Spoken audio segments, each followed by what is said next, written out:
Probably one of the most brain dead takes Shadows has in this is what he says about Night of the Living Dead.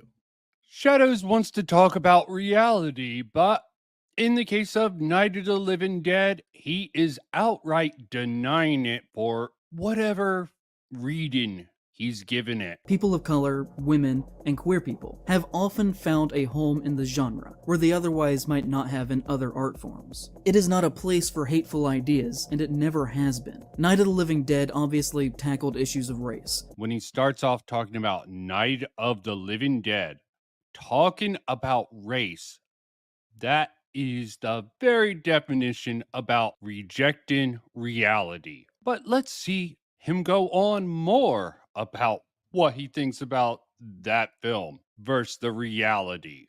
What about you, Mr. Shadows? Do you believe in the truth, telling it, interpreting things based on truth? Do you care about death of the author?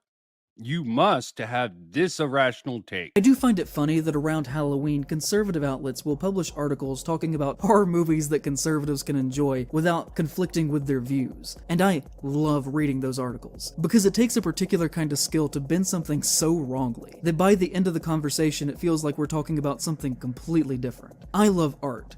And I particularly love how many different people can watch the same thing and come away with conflicting feelings and inspiration and ideas about certain works. That's what, makes all of this fun. But these are clearly so far off the mark they aren't even in the same ballpark or playing the same sport as the rest of us. In their 2014 article titled "The 8 Most Conservative Horror Films of All Time," The Federalist actually tried to argue that Night of the Living Dead is one of the best conservative horror movies ever made.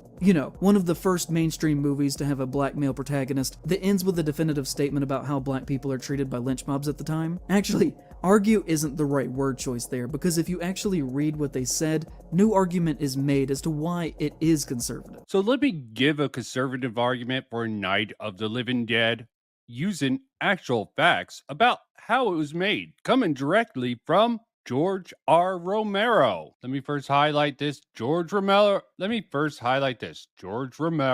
discusses Night of the Living Dead in previously unavailable 1972 interview. First, let's address why the star of the film was black. Dunning-Jones, who is a black actor who plays Ben in the picture, we had no perceived notions as the role being a black role. Dunning came in, he looked right, he read well, so we used him. We never took any further note of that. It is not mentioned in the script at all, although I know we're getting a lot of press comment over that fact. Given that, it falls more in with the colorblind mentality that comes closer to the heart of conservatism nowadays than anything you can find on the left. Sounds like they worked with what they had and didn't really any notion about unions or anything like that. Just fans of horror trying to come together to create a film. In the beginning of the article, it talked about Night of the Living Dead was based on a short story he wrote. And that story, the story was an allegory written to draw a parallel between what people are becoming and the idea that people are operating on many different levels of insanity that are only clear to themselves. Sounds like a very individualist message there, but we really didn't try to write that stuff in, and we didn't shoot it for the pat explanations or anything like that. We shot it just the way things would be if the dead returned to life. And there seems to be a lot of just normal white collar or maybe blue collar workers just being thrown in these roles. The sheriff wasn't actually a sheriff or actor. He was just a mill hand, just a beautiful guy. One of those guys you can put in front of the camera or in front of 10,000 people, and he would just be himself. Again, this quote, we had no preconceived notions as to the role being a black role. All in all, the film probably isn't the greatest argument to call it a conservative film, but it's definitely a lot more conservative than leftist in fundamental design. Sure, the thoughts behind it can be applied to many different things, but to say it was something about racism and lynch mobs is total and utter bull crap. And any sort of leftist sort of thought process for capitalism and consumerism, that sort of came along later, rewriting history from its core, something I can't really get behind. It probably became more left about critiquing consumerism after the fact. The mall scene, the sort of experimentation in Day of the Dead, Dawn of the Dead, use the mall, but that also might have been more of a practical reason. So he's definitely not taking into consideration the author's intent or how it was made. So where's his reading going? And talking about that, he has some controversial takes on what's queer. But again, queer is quite a loose term. As for his claim, certain foundational thinkers of the horror genre were queer. Mary Shelley was queer, Oscar Wilde was queer, Lovecraft was almost certainly queer. I'll give him Oscar Wilde. It's commonly held belief that he was. Mary Shelley, he's got a little bit of a case for that. Doesn't matter if Mary Shelley was bisexual. Okay, her letters showed that the author turned to women after her husband's death. It's an important insight into an intimate history and an inspirational example. I don't know about that. Okay. It's fine enough to say she was definitely did this. Daughter of modern feminist founder Mary blah blah blah and radical thinker William Godwin. Wrote one of the earliest, most infovolution. This rebellious woman wrote one of the earliest, most infovolution Gothic. This rebellious woman. Yeah, I couldn't say that word. Earliest, most Even if my life Gothic depends on novels, it. Pre-roll Frankenstein published in blah blah blah. So let's get to the core of it. the Taught me point of something this, new. Shelley was bisexual. it's a little bit boring, a little bit rough, Edwin, just blah, like blah, blah. a lot of shit that Yeah, I this put is out why there. they're saying she was bisexual. So she was definitely into the guys. She got married. Yeah, let's stop with that. Funny enough as it is, some of his assertions on who's queer or not is something there. That's sort of the facts. Never to be seen again. Do the research on your own if you want. Gonna go into the show. So, what do we have now? A mess, because I just found out I can't fast forward some of these things. So, that's gonna change my approach to how I'm gonna cover this. Got one little tidbit because hell, I was under the impression, a bad impression until last night, which sort of kept up my workload. So, let me present another one of these pesky little videos that I'm not going to be able to make go very fast because of this. Hell, I could play it uninterrupted with how I set it up, but you'll probably get some commentary from me. So. Also delete any negative comments on their posts so that it looked like everyone universally supported what they've been doing. Have you been contacted by this person to, No, from what I've heard, they're deleting all of the comments that they don't like, or that one of those. The only thing that I almost debated not even interacting with it at all, but sometimes I just feel like you gotta put your foot down and just say your piece. And so all I really did was quote tweet the video and put my thoughts out there. I didn't comment on the video, I didn't share it on YouTube or anything like that. But no, I don't imagine he's going to. For as much as I might be such a great guy. I wouldn't imagine either. If he's not going to walk up to me when I'm in person in a totally normal context, I don't think he's going to engage with me at all after he's already kind of pissed me off. So. Fellow horror YouTuber Cody Leach was actually also at the convention, and made his own videos on his experiences with it. He's a guy that I have not historically agreed with on most things. He listed Midsommar and The Lighthouse on his worst of list of 2019, complaining that horror shouldn't be this pretentious and snooty, his words, not mine, and should focus and Oh, his words, not yours. You don't want to get mistaken for using those words. I mean, the sort of language he uses here is quite telling, okay? Want to be really careful not to offend anyone, despite all the fucking people that he offended. So much so, there's a whole entire section taken out of it, but I had an edit of it, and it was rather undisturbed, so I'll be going with another edit stored for posterity, I guess. Instead on being entertaining and not trying to be cute by using art house aspect ratios. Again, his words, not mine. He also did not appreciate the homoerotic basis of the movie and complained that it was just weird for weird's sake. Those were his words, apparently, okay? So at least he didn't try to say that it's his words, not his this time around, because look at his side of the story. Creator that they fucked with, like that fan base is just like taking over the whole conversation. Like I saw this. I don't really think my name's getting brought up hardly at all. So that's good. But it's still just the whole thing. I am hoping now that the Windigo section is cut out, that it doesn't start trying to rewrite history, be like, oh, this other stuff, like the Mark After Dark stuff, which was clearly prompted by the Windigo tweet. You can watch the original video. It's still there, despite the Windigo section coming out. What's with left is sort of taking out that little in bit when it goes south on them.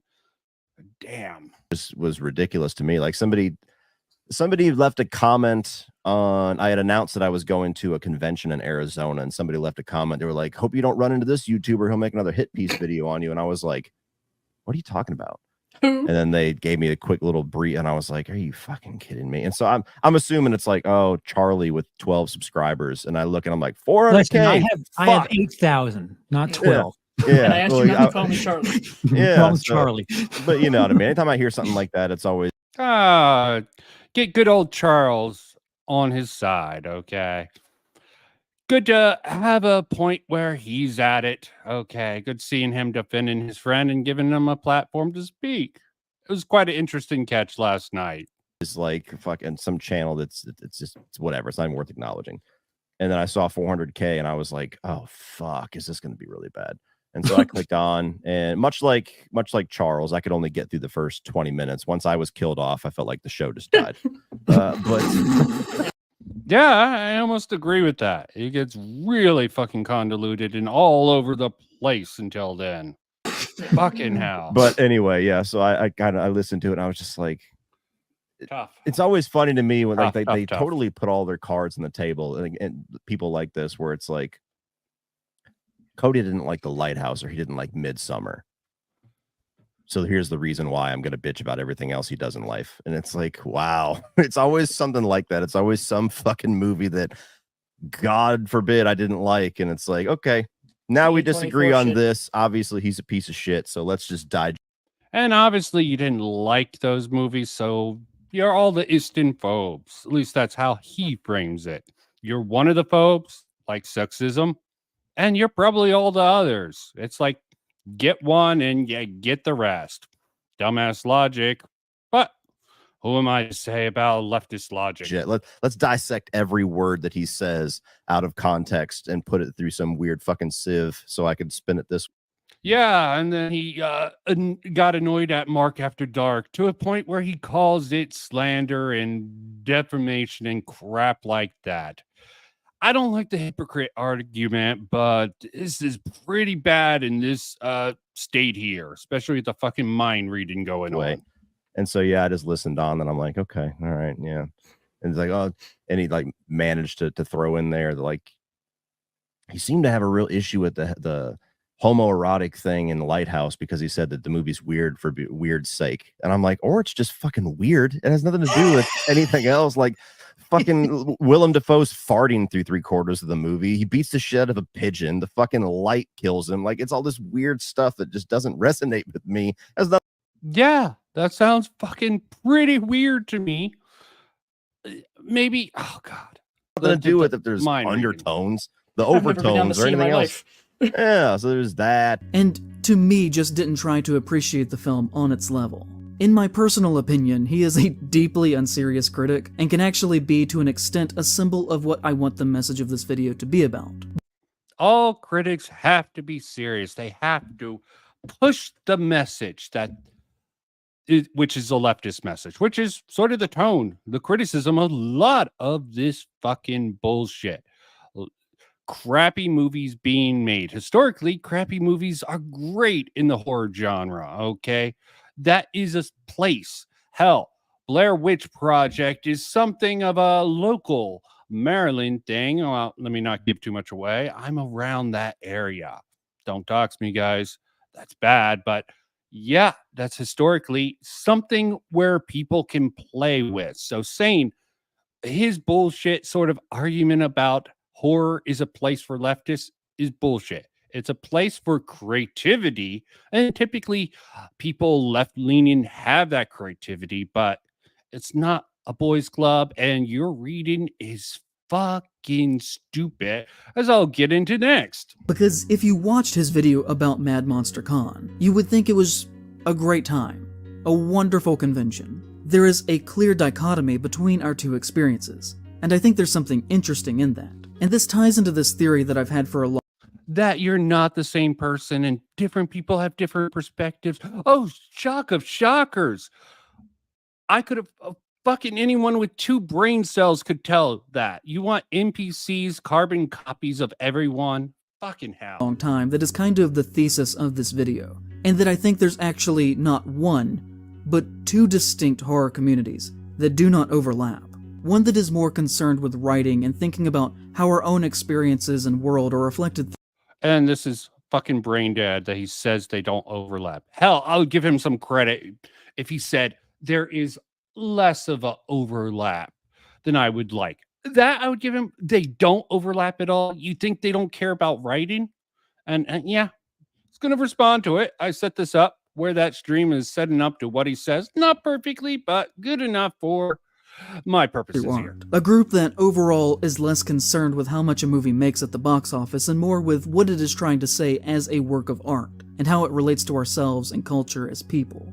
And then you have another that is more conservative and traditionally capital A American, and is based more in basic consumerism and viewing movies strictly as entertainment and nothing else. A group that often gets angry at the very notion of subtext existing within a work of fiction, and views art not as a means to express what it means to exist. You know, I'm tired of pausing so much, but fucking hell, what is this going on? Doesn't the left embrace the a million genders in the fucking neurodivergent spectrum? They love the spectrum, but this reductive thing doesn't fit within the fucking leftist unless you're getting into the diehard tanky thing. I'm not going to try to say anything about this man here, but the sort of a dual dichotomies, a binary, so to speak, fits more with the conservative worldview, not this sort of a one that you're talking about. And hell, you talk about objective things in this video. It's not your territory, and you're not smart enough or capable enough. Hell, even on the leftist spectrum, you fail. We'll see that next before we get onto our Windigo section, because that is just going to be a laugh right, cut right out, because he got nothing and got embarrassed by that. But instead, that sees the value of creation just within the context of how fun an experience that product is. And product is the right word here, as this side of horror is obsessed with money. And tool is the right word for you. And defending companies. And even when putting on a mask of pretending to be left-leaning, everything that they do is in the service of capital and big business. I hate to put it in terms like this. There was 2 types of... Yeah, these people here, all these people, such big business. I'm sure someone who goes down and commonly, with a couple thousand subs, who commonly goes down to lower Will Screedia Charles here. This fine young lesbian woman that I haven't talked to. She seems nice enough. She seems to have a reasonable head on her shoulders. I'm sure they're just all just rooting for big business. Wrong.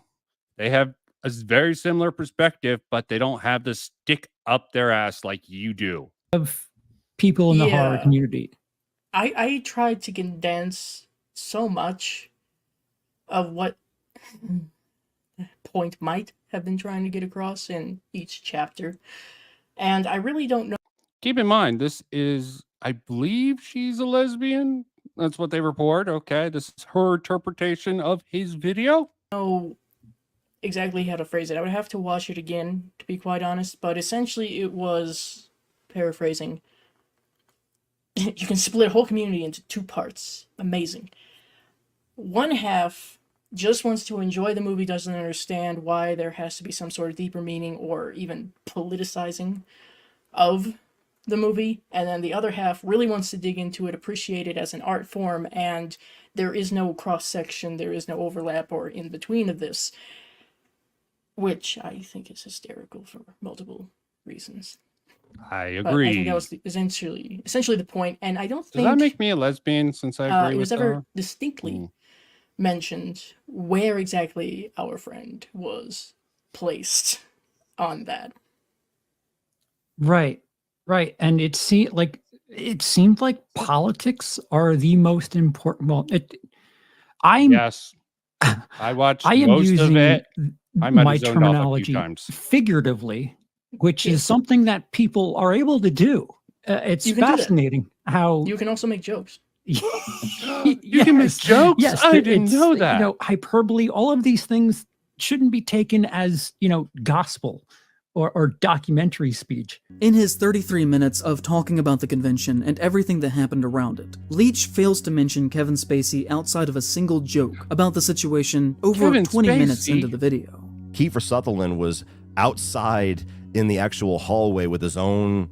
I'm sort of sad I cut this down, but and maybe not with this. You can watch the video itself. I'll probably link it in the description later. Sorry, should have done it beforehand.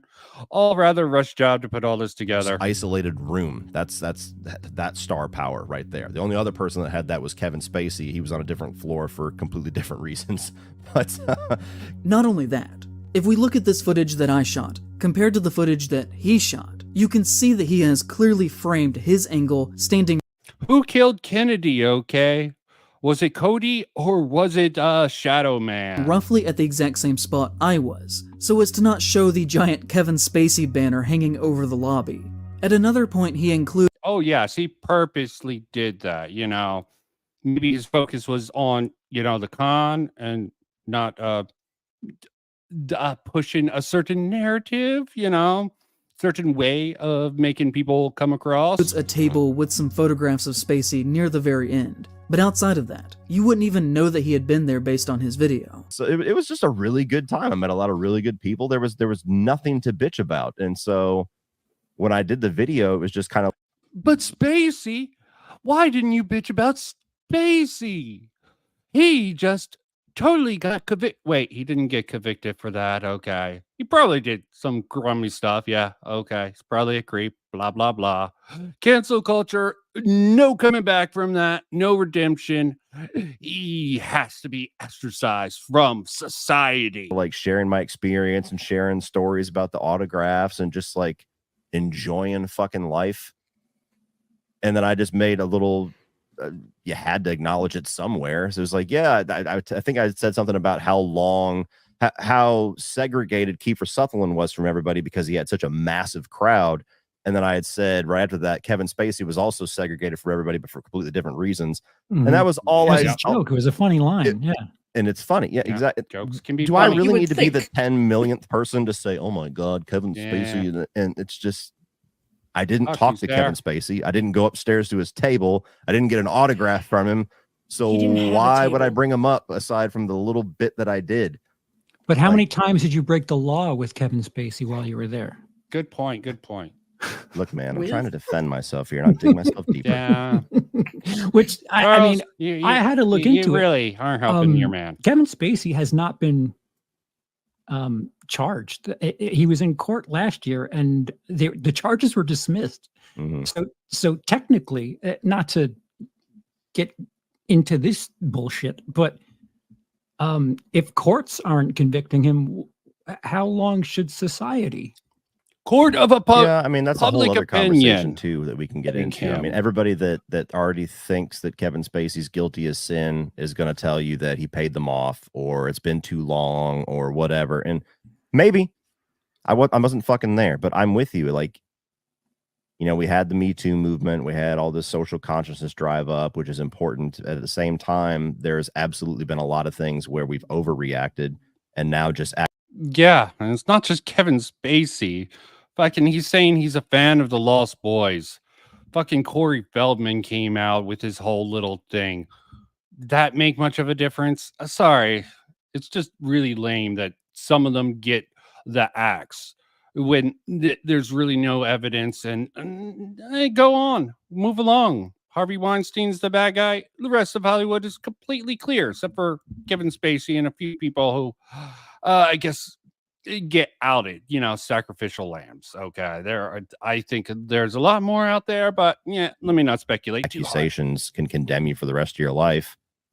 Did he do something? Did he not? Nobody knows but Kevin and the person that accused them. But the people that have all the evidence said that he wasn't. It's worth bringing up. I mean, I don't even know if that was the case when I... Well, you're assuming people trust the court system.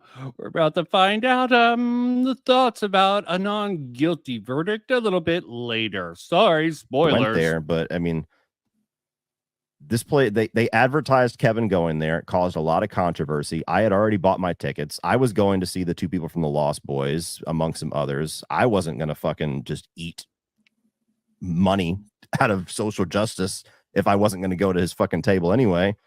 And so I didn't. I went there. I did what I was going to do, spent the whole day there, had a great time, went home, made a video.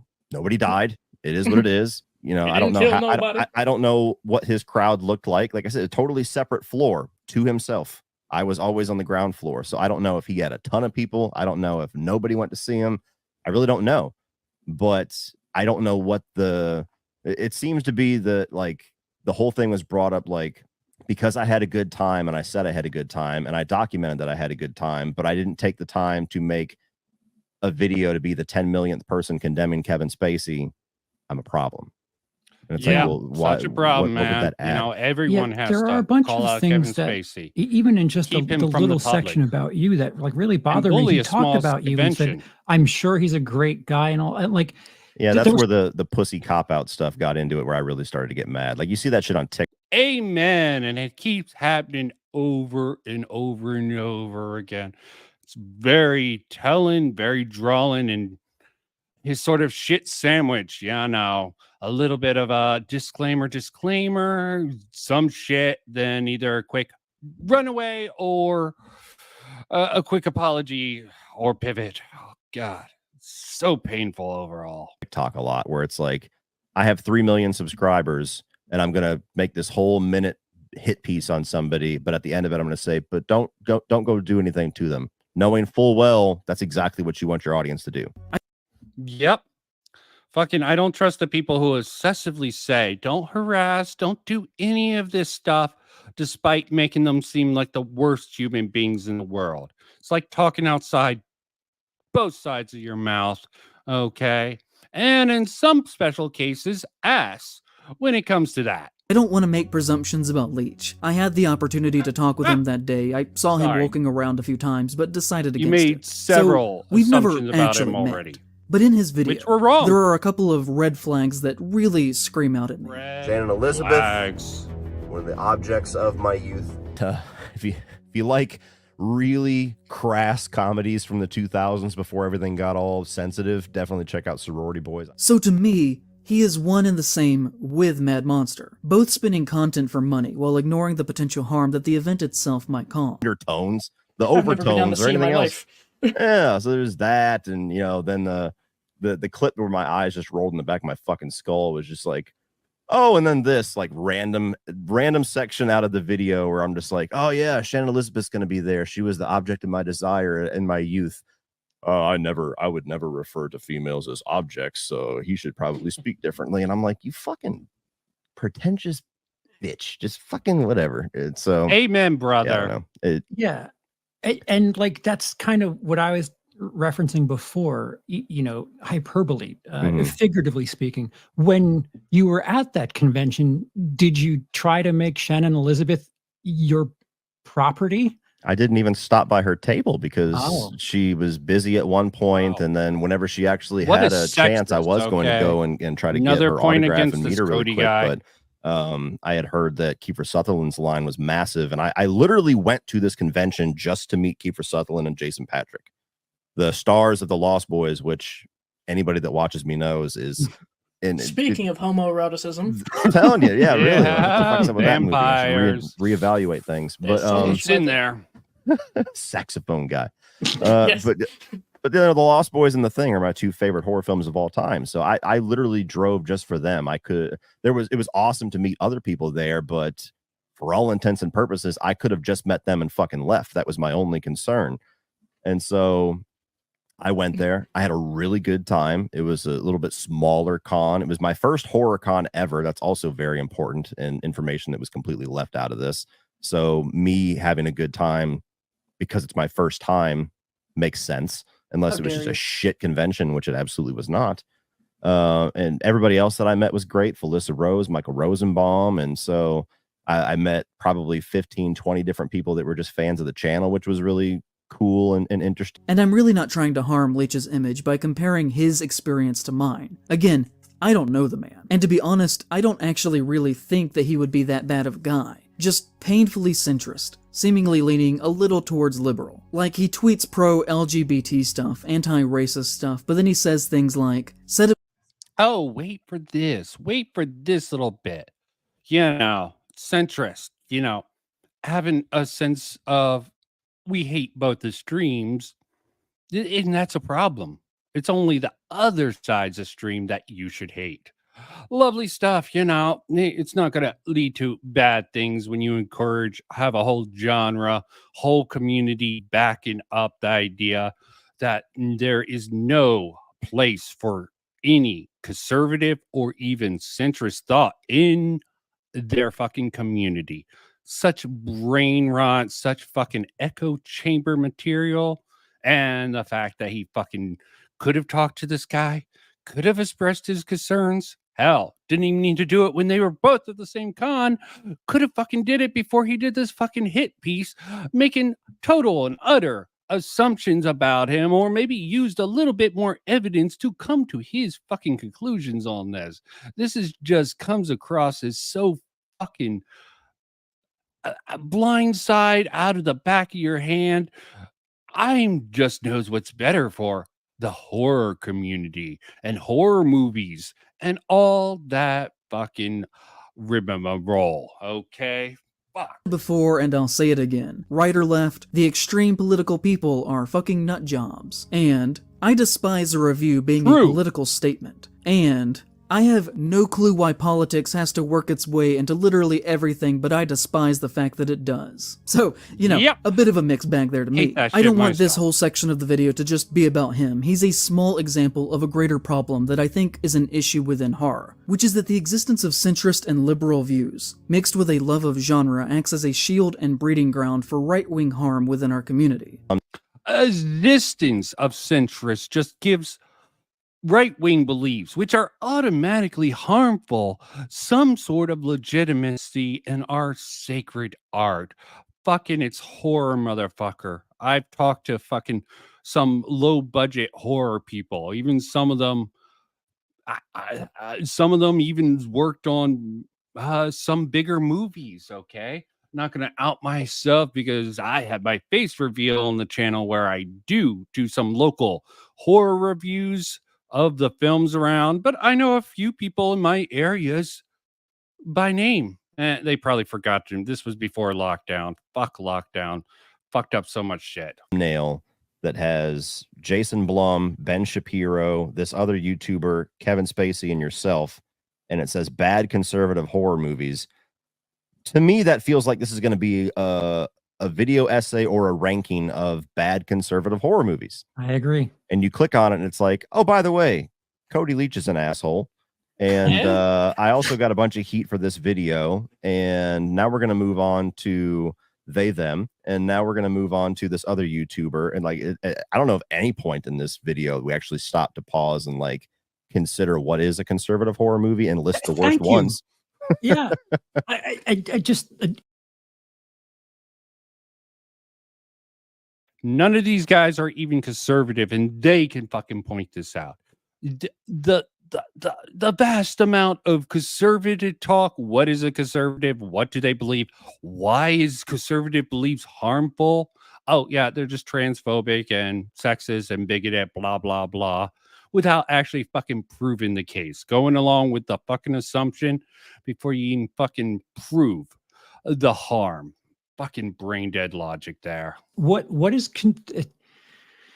because you're sort of centrist. I think Jacob said it earlier, because you're not exactly one thing or another. You're a useful idiot for the right. And it's just like, dude, just because people don't agree with you doesn't like. And my whole thing with being like the centralist or whatever the fucking term is, I just don't like talking politics publicly, because it doesn't matter what you say or who you say it to, you're going to be wrong somewhere. And I'm not here to talk politics. I'm here to talk movies and everything else. So why get into it? Why do people have a problem with that? I don't understand. And even then, you got to kind of walk on eggshells. But I mean, there are some people who fucking toe the line with that. I think you try to stay non-political, but it's hint. It's related to politics, but people just stay clear of politics in general. What's the problem with that? Okay, fucking mask off. Fucking praise the shadows. Yeah, he definitely is full-born. Politics should be the way to lead it, because everything else is harmful or craptastic, which, hell, schlocky horror movies have its place within the genre, okay? Plenty of examples of fucking Troll 2, even Birdemic, which might have came up, cult classics, okay? Let's just say fucking Rocky Horror Picture Show. It was a horrible, horrible movie. No one should celebrate any of those movies, okay? The Room, fuck that, okay? It has no place. Horror is such a pristine. Oh, get a fucking life. Horror is the place for sloppy shit. Yes, you want good horror occasionally, especially when it's done by a major studio. Not Blumhouse. They throw shit at the wall and occasionally come out with something gold. There's nothing wrong with that, especially if they can actually uplift creators, which is going to be one of his bigger points, which I think is completely bullshit, but hell, that's what I sort of looked at in my video, and I didn't comment on that, but yeah, that was just queer guys hanging out with me. And doing on that, I've said it numerous times. I don't subscribe to this belief that you've got to be team A or team B.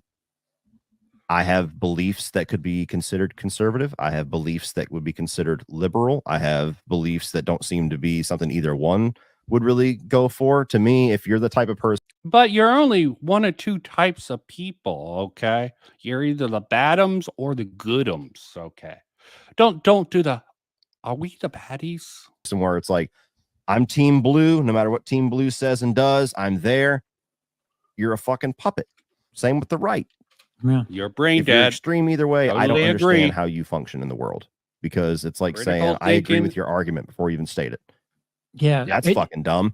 And so, and there's plenty of times where, you could lean one way and that camp starts to do some weird shit. And it's like, whoa, I don't know. Yeah, I wish we could trust the facts, trust the science, trust the experts. But even that's being eroded these days. It's just really hard to know what facts to go with to sort of form your opinions or worldview about it. And it's fucking insane. Oh.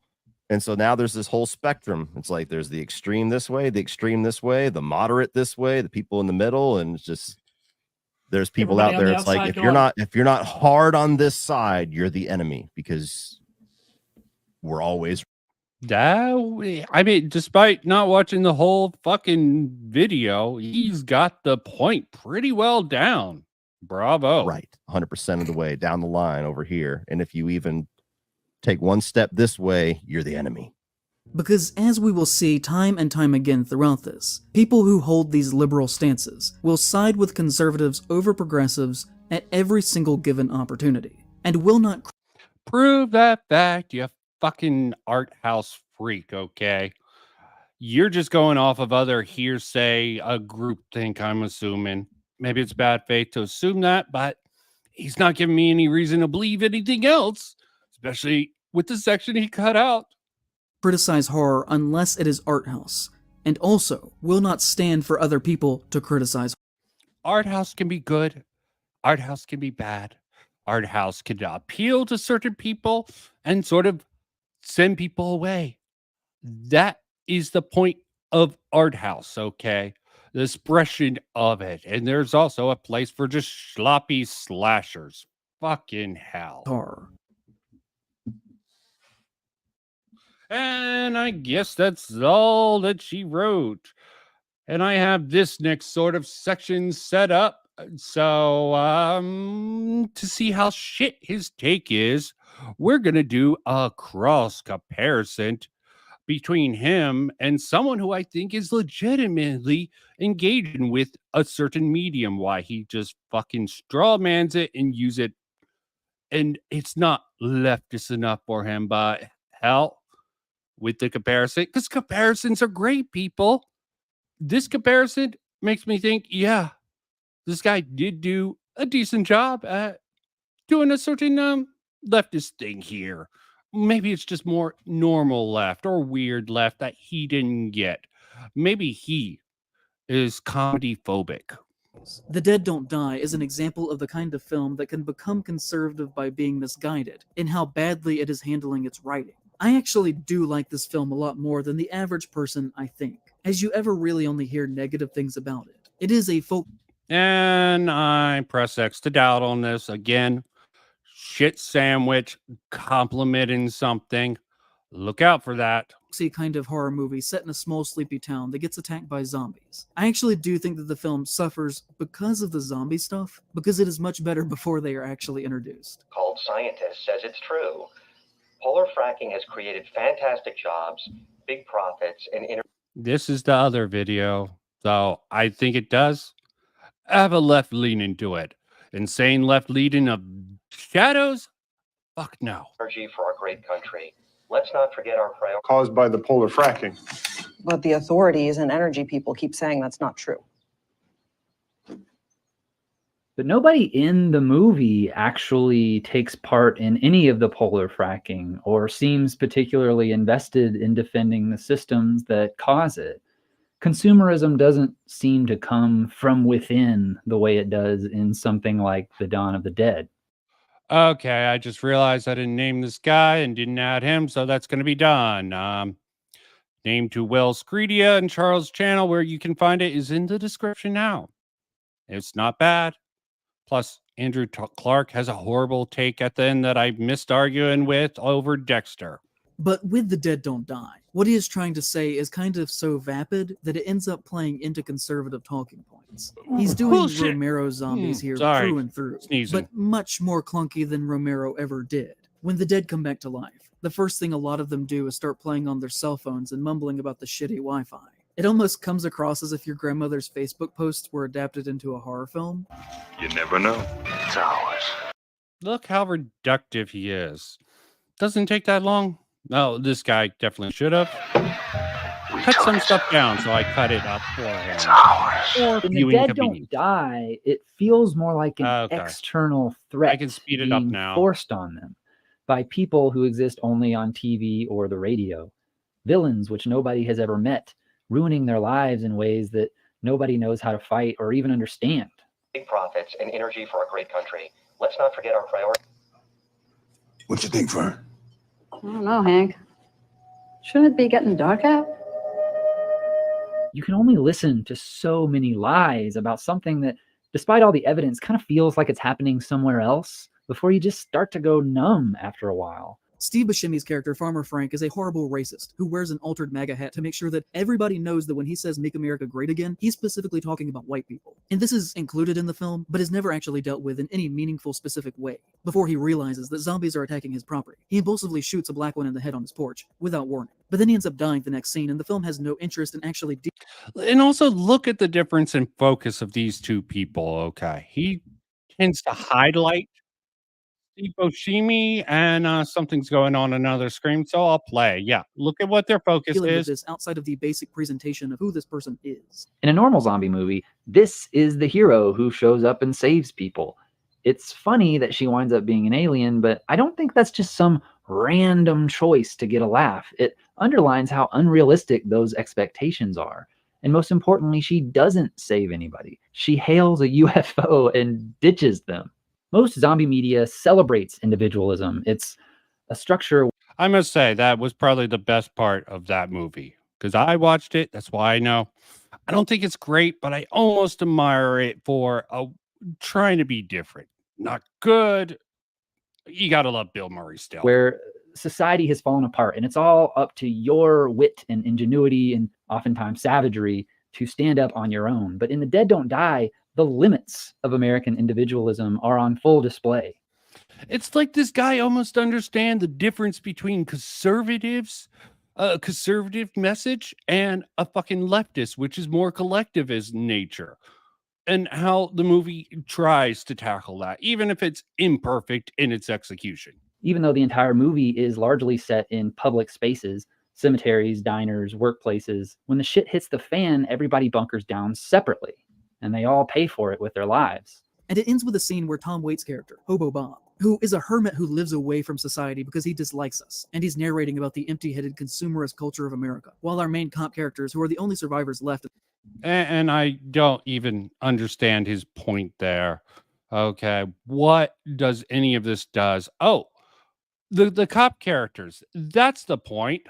That's what he wants to focus on. And how's he gonna fucking read this in comparison to someone who actually has an iota or critical thinking and skill within analyzing film? Fucking hell. Where Tom Waits' character, Hobo Bob, who is a hermit who lives away from society because he dislikes... And just to let you know, this guy, who I'm going to be linking, Acolytes of Horror. I just searched for this particular movie and like, okay, this is a pretty good fucking reading of it. It's even a sort of lefty one that serves as a good comparison and to show how dumb Shadows really is when it comes to his fucking analytical style. Us, and he's narrating about the empty-headed consumerist culture of America, while our main cop characters, who are the only survivors left in the town, are callously shooting people in the head that they've known for decades. And in a way, it is maybe trying to say something negative about the police, but to me, I think that is kind of a generous reading. In a welcome subversion of the trope of the hero cop, Cliff, Ron, and Mindy never help anybody. There's even an explicit moment where they save themselves instead of trying to rescue a friend. Should we try to get him out? Cliff, we're drawing some attention. Oh God, Cliff. Please get us out of here. In my experience, you make a statement about the film and then you fucking prove it with the clip instead of reading the intent of the fucking author, director, writer, or anyone fucking else. That is good faith criticism. You know what this is? Politically brain rot idiocy. Inside and outside of criticism in general. With it was that it was a sad and depressing film where we're watching a 70-year-old artist kind of flounder while attempting to and failing to write anything helpful about the current political climate, while at the same time kind of misunderstanding how zombie stories traditionally function. Some of the fiercest hate for this movie was about its... Yeah, but he can't even catch it in this movie he uses as an example. He doesn't see what this guy, Acolyte of Horror, clearly highlighted and demonstrate. Okay, yeah, it definitely seems like it wasn't precisely matching up with how he views it. Okay, I'm not, I sound a little bit off. It's just, yeah, I totally agree with that. And it's a brain dead way to look at any medium, any genre. Relentless meta humor. Early on, a song plays on the radio, a sleepy country song written for this movie called The Dead Don't Die, by Sturgill Simpson. And Cliff's like, what is this? And Ron goes, it's The Dead Don't Die by Sturgill Simpson. Why does it sound so familiar? Well, because it's the theme song. The song keeps coming back again and again and again. Oh, that's a really good CD. Sturgill Simpson, The Dead Don't Die. Yeah, I know. I love this song. Sturgill Simpson. Sturgill Simpson. Great song. I can't hear that song anymore without laughing or rolling my eyes, or sometimes both. And then there's another recurring bit on top of that where Ron keeps repeating, this isn't going to end well, over and over. Man, this isn't going to end well, Cliff. If you ask me, this whole thing's going to end badly. This isn't going to end well. This is definitely going to end badly. But I've been telling you this is all going to end badly. God damn it, Ronnie. This is admittedly a dangerous tool to play with, especially for a director who's already misunderstood as this detached hipster. Meta humor can sometimes feel... Yeah, I like the rule of 3 personally. You can push it a little bit in art, but it definitely is enough to echo. I think 6 is about the max time before it becomes stale. Even that is tricky. Like, the movie is just rubbing in your face how smart it thinks it is by pointing out its own moviness. It can be easy to be distracted from maybe some deeper goals the filmmaker might have by using these techniques. Cliff can't... Yeah, this is an absurdist piece, okay? Absurdist piece typically get annoying with like this. Stand any of it. This is all going to end badly. What does that mean? And he can't stand the theme song either. The loudest confrontations in the whole movie are Cliff reacting to these jokes. Oh, God. Not that again. God damn it. I can't take any more. Shut up, Ronnie. How did you know everything in advance? You really want to know? Yes. I want to know. I really want to know. Okay. I know because I've read the script. The whole script? I'm kind of fascinated by how... Yeah, is Shadow's gonna acknowledge that this is sort of like a weird sort of humor technique the writers using, no matter if it was executed good or bad. The recognition of attempts at humor, something he clearly doesn't think should be in the genre. Maybe this is why this is targeted, or not. I don't know. Because if it's all linked to politics, which it seems to be in his mind, of course, any humor is just going to be a distraction from the deeper meaning of a piece. These jokes annoyed so many people because these days it's hard to find a comedy that doesn't have meta humor. And that's all for that. So go over that. We get into the good stuff. What was cut out? And I want to be able to speed through this. So thank you. Let me see. Oh God. Josh? Oh, Bo Black's okay. He's okay enough for what he is. Gotta thank him for that. Okay, because I wouldn't be able to speed along without this being here. So thank you, Bo Blacks, Josh, for providing this freaking section. I only had one little minor cut in here that would differentiate. We're ready to go. I might speed it up, might not. Let's have some fun with him showing his bad faith hand. If you're not aware, Wendigoon is a horror conspiracy theorist YouTuber with several million subscribers that, as you will hopefully come to see, should not be... And what the fuck is with this edited? I mean, I have some criticism for Alkali of horror, some of his choices, letting some clips run a little bit longer when he could have cut them down. But this is just fucking distracting as all fucking hell. Maybe he wants to fuck with people's head. Wouldn't surprise me at all. Be seen as the wholesome, southern, friendly dad persona that he has publicly constructed around himself in the past several years. And that, like many people who talk about being Christians as much as he does, wholesome dad persona. That would be easy enough to prove if it was the fucking truth. If it's not just sort of a part of this bullshit argument that he's going to try to spin. When you get proven out for one particular lie or another particular lie, it puts your whole fucking video argument thought process under question. Has a dark past with deep ties to far-right extremism. On a base level, his work has never been. Okay. Keep this in mind. Far right extremism. Let's see what far right extremism he's trying to connect him to. Okay, I am curious. Is this going to be fucking Charlie Kirk? Oh, I don't even know if that's far right. Fox Day, Richard Spencer. I'm curious who he's going to label far right. Okay, I'm taking the shit out of this. Of personal interest to me. We share a similar focus on topics that we like to write about, but our similarities basically end there. I have no need or desire to hear 5 hours of opinions on Blood Meridian from a 21-year-old millionaire who got famous around the age of 19. And I know that is. Oh, is there a sense of bitterness in that? Okay. Is he even exactly correct in that? You know, numbers tend to lie on Social Blade. And hell, if he is conservative, he's definitely a Christian. He probably donates money. Something not very well known to people on the far left, as Shadows seems to be. They all want people to be taxed. Probably the most boomer thing that I have ever said. Apologies for that. But I say that to argue that I really do think that there are some works that are really not intended to hit the right way until we are older. There are some works that fundamentally will not be understood by you if you are wealthy and have always been upper class your entire life.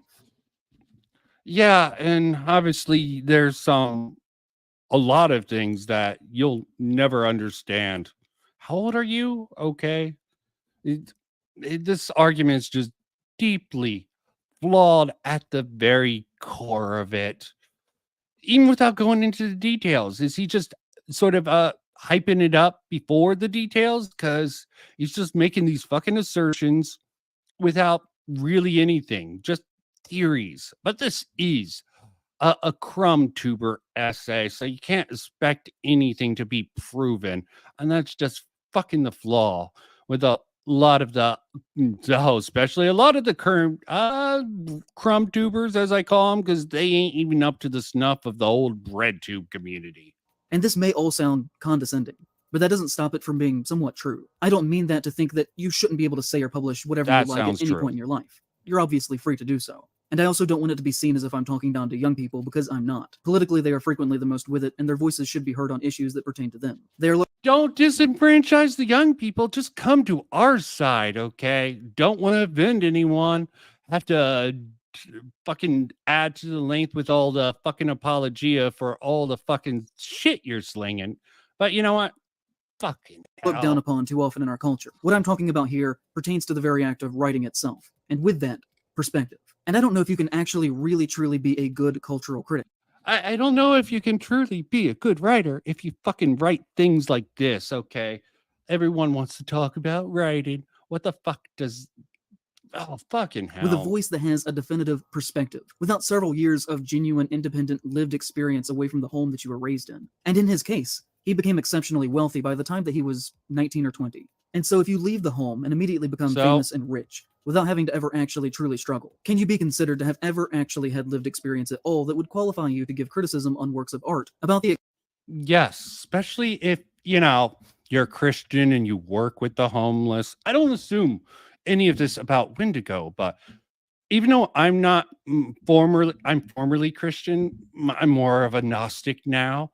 I don't look down on Christianity because, yeah, there is some issues with it here and there.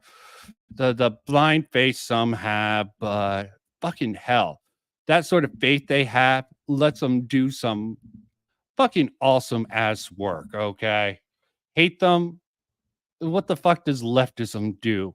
Tax the rich guys and give to the poor. Fucking Robin Hood at least didn't fucking try to make a big deal out of his message. He just did what he thought right. You guys don't even have the gall to do it yourself, typically. Fucking hell. Experience of average and poor people. I would argue not.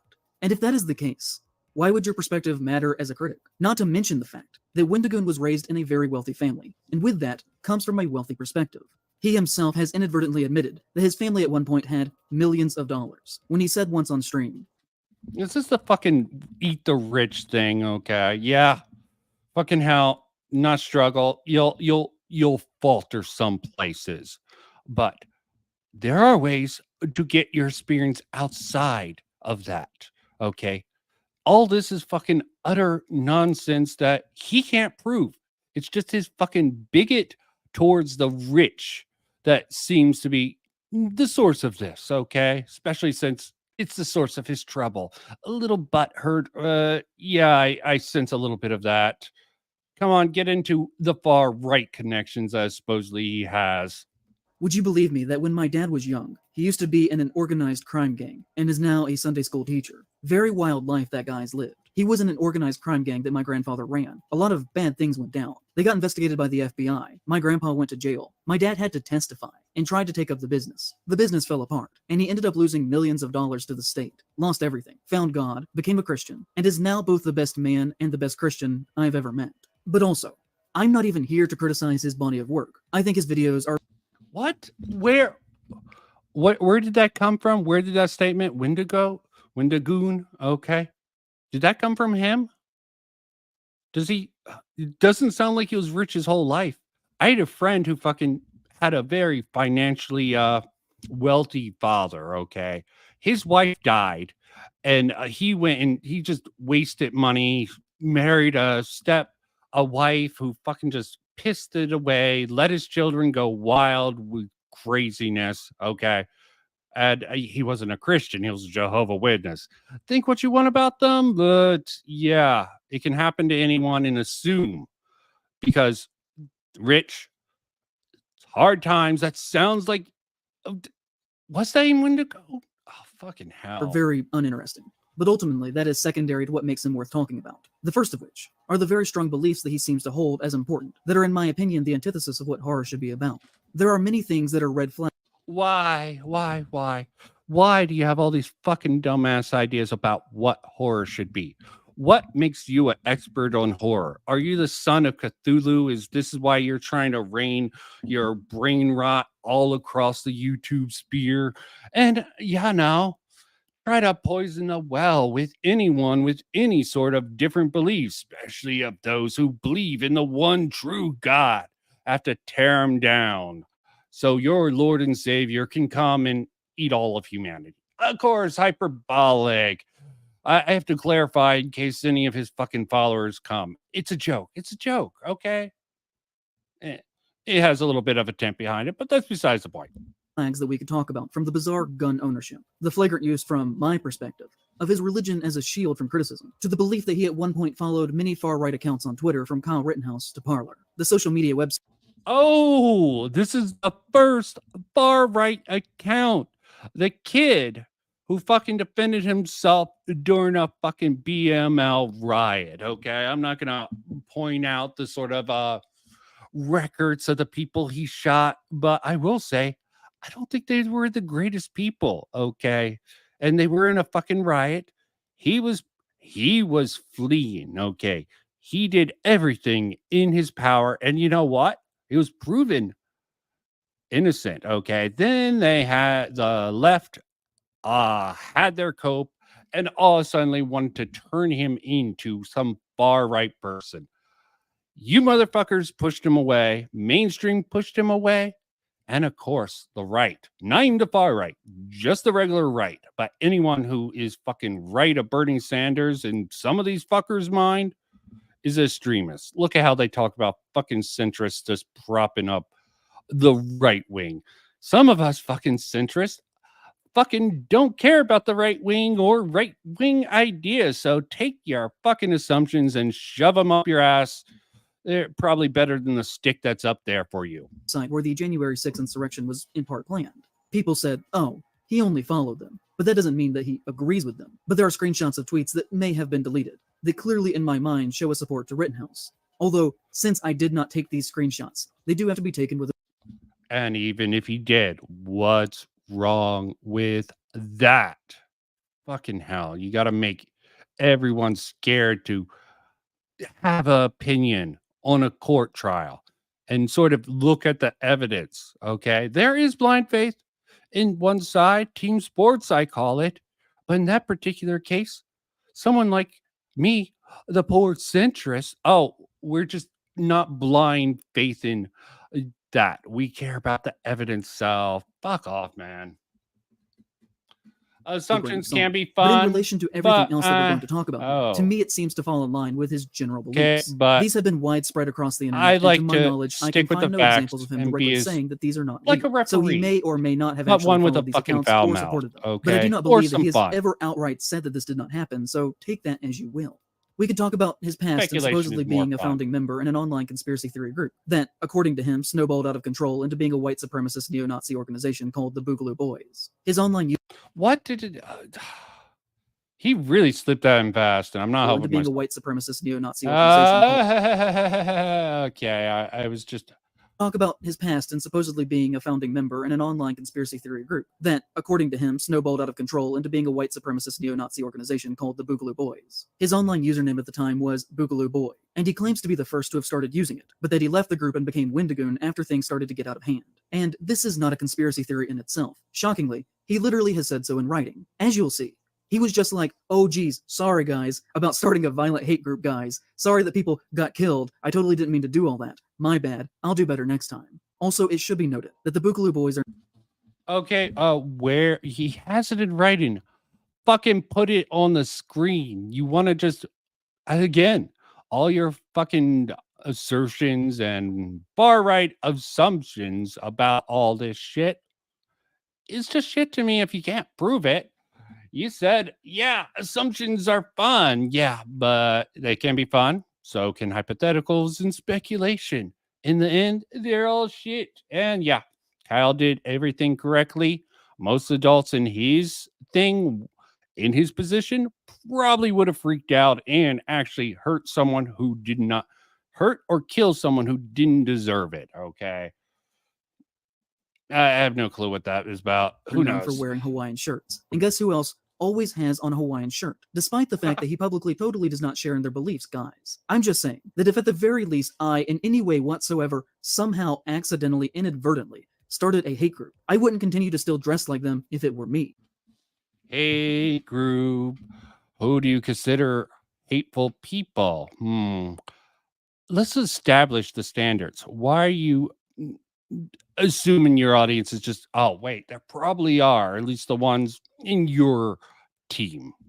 It would make me look like I still believed in their cause, and that I just couldn't talk about it because people would publicly get mad at me. If I accidentally started a hate terrorist organization, I wouldn't rebrand as a horror YouTuber the next year, and instead would... He just keeps on fucking harping on that. There's no proof of any of that shit. Okay, you didn't prove it, and you're gonna just hurt your case even more going further in. Why this section was shamefully cut off from the tail end of your fucking little bitch ass video. Try and fight that ideology as much as I could. And if I didn't do that, then it would probably be fair for people to assume that I still agreed with their actions. At one point, he posted on his subreddit and wrote, someone asked me about my old Boogaloo Boy persona, so I made my response and thought I'd share it to set the record straight. Again, I hate being political, but I wanted to clear this up. Love y'all. Thanks. The statement that he included with this read. Alright, so I'll go ahead and make my official statement here, because better to come straight from me. Over 2 years ago, I was among the first to begin using the term Boogaloo. Originally, it was a rendition of Che Guevara's, not that he was a good person by any means, code word for revolution, and I have always been a proponent of freedom and liberty. I believe in the divine rights of every human, and therefore, aspects of self-independence are important to me. So I began using the word in small settings, and then decided to make a meme page using the name as no one had yet done so. To give you an idea, my name was Boogaloo Boy, and several have pointed to me as being the original and started the Hawaiian shirt thing, as I've always just worn those shirts. However, as the term became mainstream, more ideas began to come into the group. Everything from Antifa members to fascists wanted in on it, and the original idea became muddled and broken. I always meant it as a for the people thing, yet everything from Antifa members to fascists wanted in on that. Interesting thought. Wonder what he's going to say about that. Fucking hell. It quickly became something else. To give you an idea, I watched the same news station call it a far leftist movement and a far right movement in the same day. It became something I didn't want to be a part of, and so I left. I dropped the name, took a break, and decided to talk about things I enjoyed like conspiracies and movies, under the new title, Wendigoon. It was something I acknowledge, but am not a part of anymore for what it became. Some of my current followers and friends were with me then, but I'm not a part of that anymore. So, do you remember when So, Windigoon possibly gave followers who might have followed him into something he saw becoming something dangerous that he didn't want to part into, something that he enjoyed. Sounds like the way things should work. Okay, you part of something, you go along with it, and then it looks like a bad idea. You say fuck it, think about it, do something more productive or fun with your life. Armed men were arrested a few years ago for planning the kidnapping of Michigan Governor Gretchen Whitmire. That was the Boogaloo's. Do you remember when white people showed There's something that someone who would have done research would have known, is that there was a Fed spreading them along in that particular venture. Okay, but you know what? Let's not care about actual facts. Okay, they still went along with it. They still did the stupid thing. It doesn't matter. It was entrapment or anything like that. They still went with it. You can still criticize them and say, yeah, they were up at the stupid. George Floyd protests and caused property damage and violence in the hopes that black people would be blamed for that. That was the Boogaloo's. A great deal of their members were spotted in the Capitol during the... Is that even proven, or is that...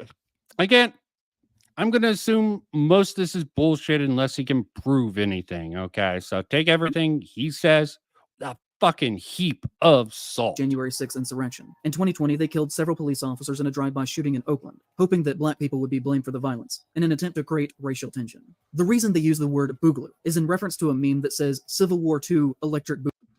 And how is he connected to any of this? It just seems like pure and utter guilt by association, okay? And he should totally distance himself from it. Why are you fucking wearing a Hawaiian shirt, okay? You're trying to make a fucking statement here. You're part of the Boogaloo Boys, I guess, with this, by your own fucking logic. If it's such a hate symbol that he shouldn't wear it, I don't understand the fucking logic of here. Boogaloo, obviously in reference to the 1984 film Breakin' 2 Electric Boogaloo. Okay, so let's take a closer look at some of the phrasing of his official statement. First off, I have tried and failed to find any connection to the word Boogaloo to Che Guevara. In fact, when you Google Che Guevara Boogaloo, you just get things related to Windigoon. When you type in Che Guevara word for revolution, you get things related to Windigoon. Che Guevara died in 1967, and the earliest example of the word Boogaloo that I can find was in 1966, in relation to the musical style. So I would wager that that is more than likely a lie, to cover his actual intentions and... Oh, of course, a lie, because you're being so honest. Maybe it's just a genuine mistake, okay? Has he shown any freaking thing? Yeah, maybe it was a virtue signal. Okay, maybe he's like, oh, I thought it was Che Guevara. You admitted himself. He was pretty young when he got into this sort of thing, okay? People can make mistakes. Why would he put this particular lie? Because, yeah, Che Guevara, however you say that motherfucker's name, wasn't a good guy. He's correct on that. But maybe you feel differently because what he stands for. Sympathies that he held as a seemingly radicalized teenager. According to the Center for Strategic and International Studies, the word Boogaloo began to appear in online... Oh, God. Boogaloo, Boogaloo, Boogaloo. Oh, you're trying to Boogaloo your way to this fucking video. Somewhere between... Blah, blah, blah. When, Wendigoon would have been about 10 to 12 years old. Specifically, I have seen multiple times that it is... Sorry. As much as he seems like a nice guy, I don't know how intelligent Windigoon is, okay? And if he's young, as you say, maybe impressionable, I don't fucking know. What's with all this shit here? Believed to have been born on gun-related forums. I can find no evidence that within their organizational structure, that they have any allusion to their values starting or being connected to Che Guevara in any capacity. So claiming he was the first to start using it, or among the first, is not true, and is frankly a bizarre claim to make. By the time he would have made his boot... Okay, I can actually agree. It seems a little bit weird. I'll give you one a point there. Is it going to be the only one I'm going to be able to give you? Boogaloo Boy username. The word would have already had a near... Oh, also the point of relevant, okay? You going off on a tangent, and I'll give you some credit where you do. Entrenched into the deepest layers of alt-right internet radicalized extreme racism. He wants to simultaneously be seen as distant from the organization, but still dresses like them on a daily basis, and fully takes responsibility in claiming that he started their movement that was already in motion at least 7 or so years before his involvement, which to me... Oh, I fucking hell. Why is he trying to make this so hard that he's fucking concentrating on the fucking Hawaiian shirts, for Christ's sakes? Again, your fucking brain dead logic just fails overall. You're bringing up a decent point, but you just slam it into the ground. Is it this little tiny little thing? The only thing you have to hinge the rest on, and the other shit is just going to complete bullshit. And wait, why am I taking him seriously? As if anything's fact. I mean, yeah, he showed the actual statement, but who knows if it's the actual statement in this? Sorry. Maybe you got a point, maybe not. It's a imaginary point, like imaginary numbers. He just kind of seems like he enjoys taking the credit for that. As historically, he already had an out that he was in middle school when it truly actually began. And if he's lying about these things, it just makes me wonder, what else is he lying about? And the difficulty in seeing the lies and between the things that are true is always the point with these kinds of people, who say, for instance, that they do not believe in far-right hate, while doing something else at the same time, such as wearing a distinctly coded Hawaiian shirt that would be understood by the... Okay, Symbol, is that white power? You gonna fall for all the fucking 4chan memes, okay? Don't drink milk because it's racist? No, you don't probably drink fucking milk because you're a fucking soy boy and you would probably die if you had actual calcium in your diet. Initiated. As Jared Thompson puts it, who works with the Transnational Threats Project that focuses on the evolution of digital terrorist networks, Boogaloo memes and slang are often deployed in similar formats and using similar language to more mainstream internet discourse, creating a challenge in parsing the difference between complex inside jokes and memes that are used as a tool of Boogaloo extremism. Then Windigoon would go on to say that the organization was corrupted by the left and the right equally, but I can find no evidence that the left ever tried to co-opt an organization that actively desires a race war within America. You can't find any evidence. Well, you have a strong bias. And sorry, if there's one thing the left at least used to be good at, is infiltrating things. Look at academia, okay? They got in under lockstep, okay? Just because you can't find any evidence doesn't mean there weren't attempts made. It just means that they failed, which also probably is good with their MO currently. Just on the surface, that makes no sense. And on top of this, people who are centrist or on the left do not use the phrasing Antifa members. The only people who say that. What? You are a fucking moron. Don't they call themselves Antifa? What is the members? Oh, okay. Sorry. This is fucking retarded. Are the ones that see Antifa as some sort of homogenous radical left-wing activist group, as opposed to a general term for anti-fascist movements. He is kind of... Oh, God. He's using the sort of a... What is the argument in the gaps argument? Yeah. They don't generally have any connection. They're fucking cell structure like terrorist, okay? Antifa has black bloc tactics, okay? Which probably comes from some fucking, I don't remember at the moment, like rules for radicals. It's cell structure. They have a lot of chances to sort of confuse, muddy the waters, okay? Yeah, Antifa. Fucking hell. Telling on himself by saying Antifa members, as if they are a part of an organized political militia, like many alt-right groups are. You are fucking reading too far in this, dipshit. Such as the Boogaloos. And saying that there was harm and violence perpetrated on both sides is the kind of language that other fascists, like Trump, say to disorient people into not seeing far-right extremism for what it is. He makes the bizarre false claim that he invented the use of the word Boogaloo as a for-the-people kind of thing, and he doesn't believe in what that group did with his idealization of anti-government ideals, and also wants it to be very clear that he is not a political person. But to my ears, it's just an assumption someone like this would and I hope that call this is everyone becoming fascist. obvious to you as well. In my opinion, there is a regular pattern of behavior there, from supporting Rittenhouse to having multiple ties to other far-right extremists. Oh, we're getting to other far-right. Thank you. You were just sort of fucking with my brain there. Okay, let's get into other far-right. Yeah, Kyle Rittenhouse, a little bit bullshit, okay? Yeah, it's like that meme, everyone pushes him out, only the right will embrace. He even got fucked among fucking moderate people. I had fights with friends talking about Kyle Rittenhouse. They did the same bullshit apologia. He crossed state lines. What the fuck? Not without knowing the fucking facts. Just like you're anti-research and quick to call people fascists and alt-right.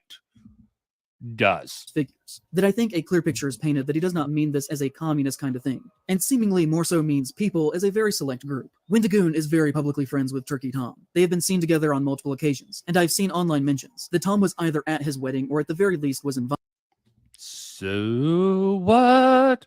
Tom is not alt-right. Hell, he likes talking to Destiny, but the fact that he talks about Keppels later, maybe he has certain sort of thoughts about the fucking progressive Destiny, whose probably biggest sin is platforming douchebags like Hassan, Bosch, and other dipshits who are way, way worse. Tom has been accused of using the N-word multiple times in private conversations, including these screenshots of texts that are alleged to be real. Alleged to be real, okay. Edgy humor as a youth, that was a thing. iDubbbz, who's a cuck now, disavows him doing a really good thing with Tana Mojo or Mongu, however you say that fucking name. And she's like, that's a little bit lame. I deserve for that to happen to me in the end when he cucked out. And he's also been accused of saying that the upper tiers of his Patreon were intended for Jews with deep pockets. Wendigoon is publicly connected. Oh, yeah, sorry. Accusations are automatically guilt in this guy's mind. That's what I'm getting. He's just going along with the leftist narrative on every freaking thing. To the Internet Historian, and has even appeared in his videos. The Internet Historian publicly said that his birthday was April 20th. It is not. Oh, yeah. Okay, I got something to confess. Yeah. H-Bomber Guy video, I sort of softly defended the inclusion. That's mainly because Internet Historian, actually, you can prove that plagiarism. I criticized him for his joke to sort of hint to his audience because it was a fucking joke, okay? It was a fucking joke. He used some really loose logic to sort of make his sort of argument there. But I don't think Internet Historian is all right. I think he's just an edgy boy like everyone in that fucking era was, including H-Bomber Guy, okay? A little bit of a dipshit thing there for H-Bomber Guy to do, especially given his ties to troll places like that. But he was a good leftist troll, I guess. Oh. It has only said that as a joke because that is Hitler's birthday. Wendigoon is publicly friends with Donut Operator, and even retweeted a photograph of the two of them hugging. Donut Operator is a gun-crazed, very far-right YouTuber with 4 million subscribers. Oh, fuck off. Anyone who he does police content.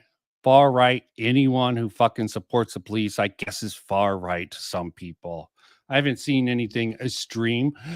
Show me the evidence he's far right. Or, yeah, just going off of fucking bullshit assumptions, half-baked research bullshit. Whose career consists of him reviewing footage of police officers shooting and killing people. He was once a cop himself, before he made more money making YouTube videos and retired. His content is very pro-state, pro-cop, pro-gun, and pro-death to people who don't share his...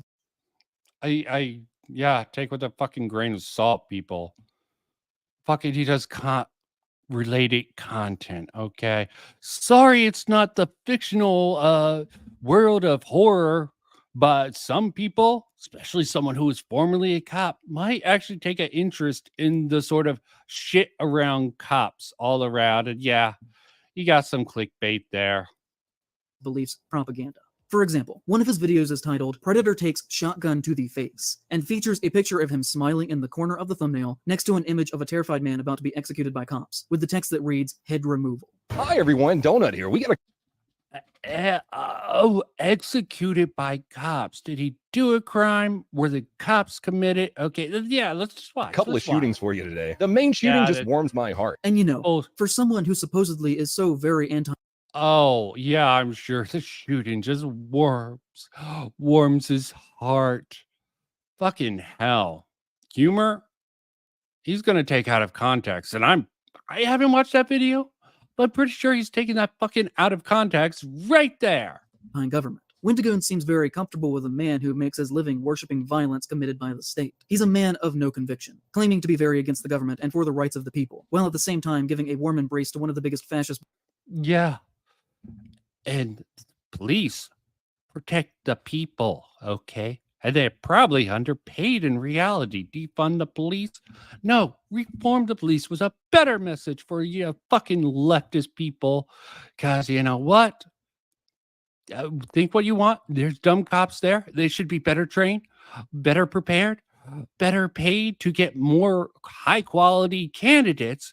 But you people are so dumb, you just want them gone. Okay.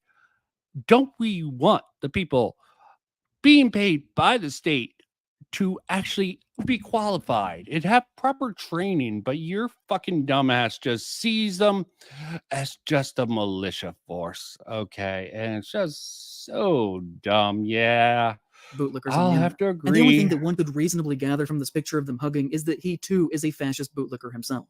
He has collaborated with Wow. Nick Crowley, who constantly makes money through the most morbid and shameful true crime content of I have no fucking clue, but I'm not ready to believe this dipshit on that. showcasing the last minutes of people before they are suddenly and unexpectedly killed. Crowley is similar to Wendigoon, in that on the surface they seem fairly edgy, but clean enough. But then you notice that he follows less than 200 people on Twitter, and among them are the same circle with names like Wendigoon, Plagued Moth, Turkey Tom, Mr. Ballin, and Donut Operator. Wendigoon. Oh, yes. People within their community with influence in the spear, okay? Fucking hell. The plague moth thing sort of hurts, but how true is it to this day, okay? What sort of news research did you do into that? Has collaborated with Plagued Moth, a completely shameful content creator who reviewed snuff films on his Patreon before it was taken down, and has been accused of showing Which, according to some of the spurgs of the commentary community, was revealed after the fact. And Plague Moth has left YouTube recently after doxing one of his fucking little detractors who sort of exposed him for that. What sort of knowledge does Windigoon or any of the other people really go into it? Okay. As much as I sort of not dislike, but have questions about Smaggle Daggle, the information when he's not fucking memeing it up tends to be good, and I'll tend to trust him on the fact that it happened, that they distanced themselves. But nuance, actual facts, the truth, I don't think that's big on this guy. Commentary community already tore your shitty little video apart, and they're the ones who actually exposed Plague Moth for the shitty man that he is. genuine gore content to minors on Discord, and whose main YouTube channel consists of him reviewing censored videos of horrible acts of real-life violence and death. He is publicly friends with Shoe on Head, who is a conservative masquerading as a leftist, who has built a career. Oh, such bullshit narrative. She's just a weirdo leftist who doesn't take no shit from no man. Shit. Just because, yeah, the narrative the leftists want to hate on them. And I think, given how he reacted to Mudahar, the king of the fence centers, who definitely likes his research, I think we can tell where this dipshit's bias comes from. Off of lazy anti-woke content, complaining about SJWs, who says stuff like, Karl Marx rising from the grave finding out his movement has been taken over by fat, ugly, mentally ill losers. He is friends with Brandon Buckingham, a gun YouTuber who has been accused of threatening rape. He is friends with Oompaville, a gun... Yeah, such bullshit. I think he apologized for this as soon as someone pointed out that accusation came from Sneeko. You know, the guy who tried to grift on the red pill movement. Yeah, disavow with that particular point there, but still say Mudahar just from the thumbnail, which is that artist art style is transphobic, which rather disingenuous. Plus, that artist got harassed by fucking leftists who fucking doesn't respect art. Should you be for the artist? You fucking had a big enough a deal with AI art, making it a moral imperative for every fucking person to call it out, even though it's very questionable, morally gray, and it's not something we can fucking stop in our industry. So fuck off with that shit. Obsessed content creator that has taken advantage of Nakado Avocado's mental decline for fame and for money, and on top of that has made content with the human trafficker Andrew Tate. He is friends with Muda. Yeah, no, normally I give some bread tubers, crumb tubers a pass, But when they get to this level, with this level of video, so disingenuous, talking with a stick up his ass, like he knows anything at all with his sort of a way. I really don't like him either. Okay. He can redeem himself, but I don't think he fucking will. Okay. There's plenty of people on the left that I can tolerate, that I even like. Okay. Like Shoe on the Head. She's on the left. This guy, who argued against Andrew Tate being deplatformed. This guy's a bigot. Okay. Simple as that. And he does it here. He doesn't understand that some people don't think people should be wiped off the face of the earth. And this was early on in fucking Tate's thing, before all the criminal charges. So he's sort of spinning this like it's modern day. Is he going to give us a correction here? I don't know. Probably from social media websites, and has recently showcased a great deal of transphobia in his most recent video. He is wrong, and you still want to double down on that fact that that is transphobic when that's just the artist's style. Yes, it's ugly, but that artist makes everyone. You can't do an ugly artwork of a trans person without being transphobic.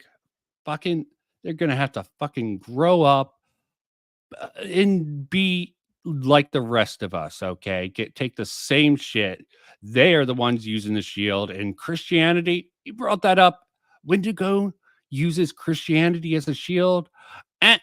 Wrong. Christianity is a tough position to sort of hold on to in this day and age, and that generally will work against you with all the stigma against it. Publicly interacted in a friendly way with the account Rock Solid on multiple occasions, and with just a quick look at their profile, I saw them liking anti-trans posts and neo-Nazi content. He interacts positively with disclose.tv, a far-right propaganda website that uses hate.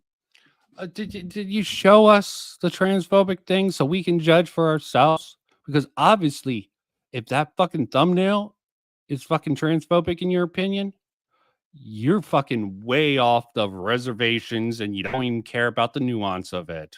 Hate speech, engages in Holocaust denialism, and platforms neo-Nazis. He has appeared in content with Mr. Guns and Gear, whose Twitter bio reads, dedicated to restoring the civil rights of Americans. But despite that, he's tweeted negatively about... You know, I am going to say bullshit. I don't know. Maybe he's completely correct. I can't believe him. Let's see. Just kidding. They know intentionally, blah, blah, blah, blah, blah, blah, blah, blah, trans people many times. He has interacted positively with Go Ran Thumb, who has said, the traditional family should be encouraged and strengthened. I see little to no support from the government or big media. True. Okay. What's wrong with supporting the family? Okay. Okay. Here. Yeah. Hola. Here's a much worse one. Hola, get F out with your degeneracy. But what did they say to prompt that response? Not going to show that. Maybe it was literally something degenerate. Maybe it was plague moth level degeneracy. Is he supporting of all degeneracy, even someone who shows gore or maybe, you know, explicit photos to minors? We don't have the fucking context for it. So is he going to give us a He has said anti-trans statements. He has called people degenerates and has said that non-traditional sexual interactions are a disgusting hedonistic lifestyle. Swinger is okay. Swingers. Okay. Fair enough. Take the disgusting out of there. Well, it could be. Depends on the swingers. Okay. I am a little bit more left than some people. So swinging can be done well. But learn from destiny. Not most people can fucking do that sort of lifestyle with the family unit. It's just difficult, guys. The hedonistic, yeah, it tends to be for the majority. To generalize, yeah, I would say it's hedonistic to find other couples to fuck around with. Sorry, fuck around, find out. That is the breakdown of the family unit. Windigoon is publicly friends with Brandon Herrera, who has made jokes that implied that he was sympathetic with public shooters who killed leftists, and collaborated with Kyle Rittenhouse, who has posted images of... This motherfucker probably would have banned Monkey Jones for his jokes about fucking that incel shooter. Fucking hell. Jokes. At least he's acknowledging a joke and not trying to make it off. But jokes are just a mask, I guess, for this man. We all wear a mask. You're just going unmasked with this. And this is just a disgusting video all around that is messy, going all over the place. touting your superiority over everyone else in your community and saying you smell like roses when you're farting on everyone. Of himself with an MP40, which is a gun used by the Nazis that he described as the original ghetto blaster. I've also seen people insinuate that Herrera was with guilt by association. This is Guilt by Association, the movie, if it was made by a talented person.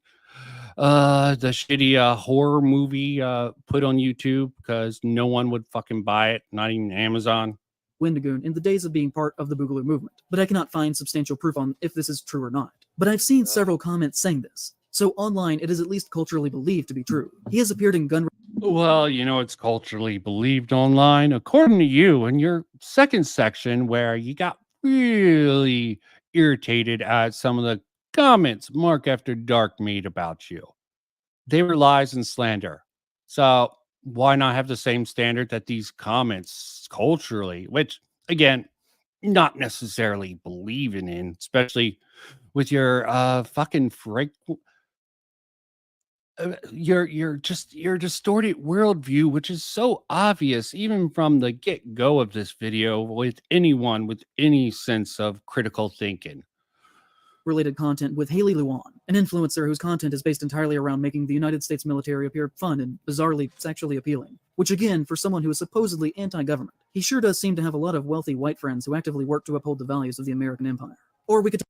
or maybe he believes that people protecting the government aren't the actual government, and they should be respected for what they are doing, okay? Just because you support police officers, military, does not mean you necessarily agree with what the politicians and the higher-ups do.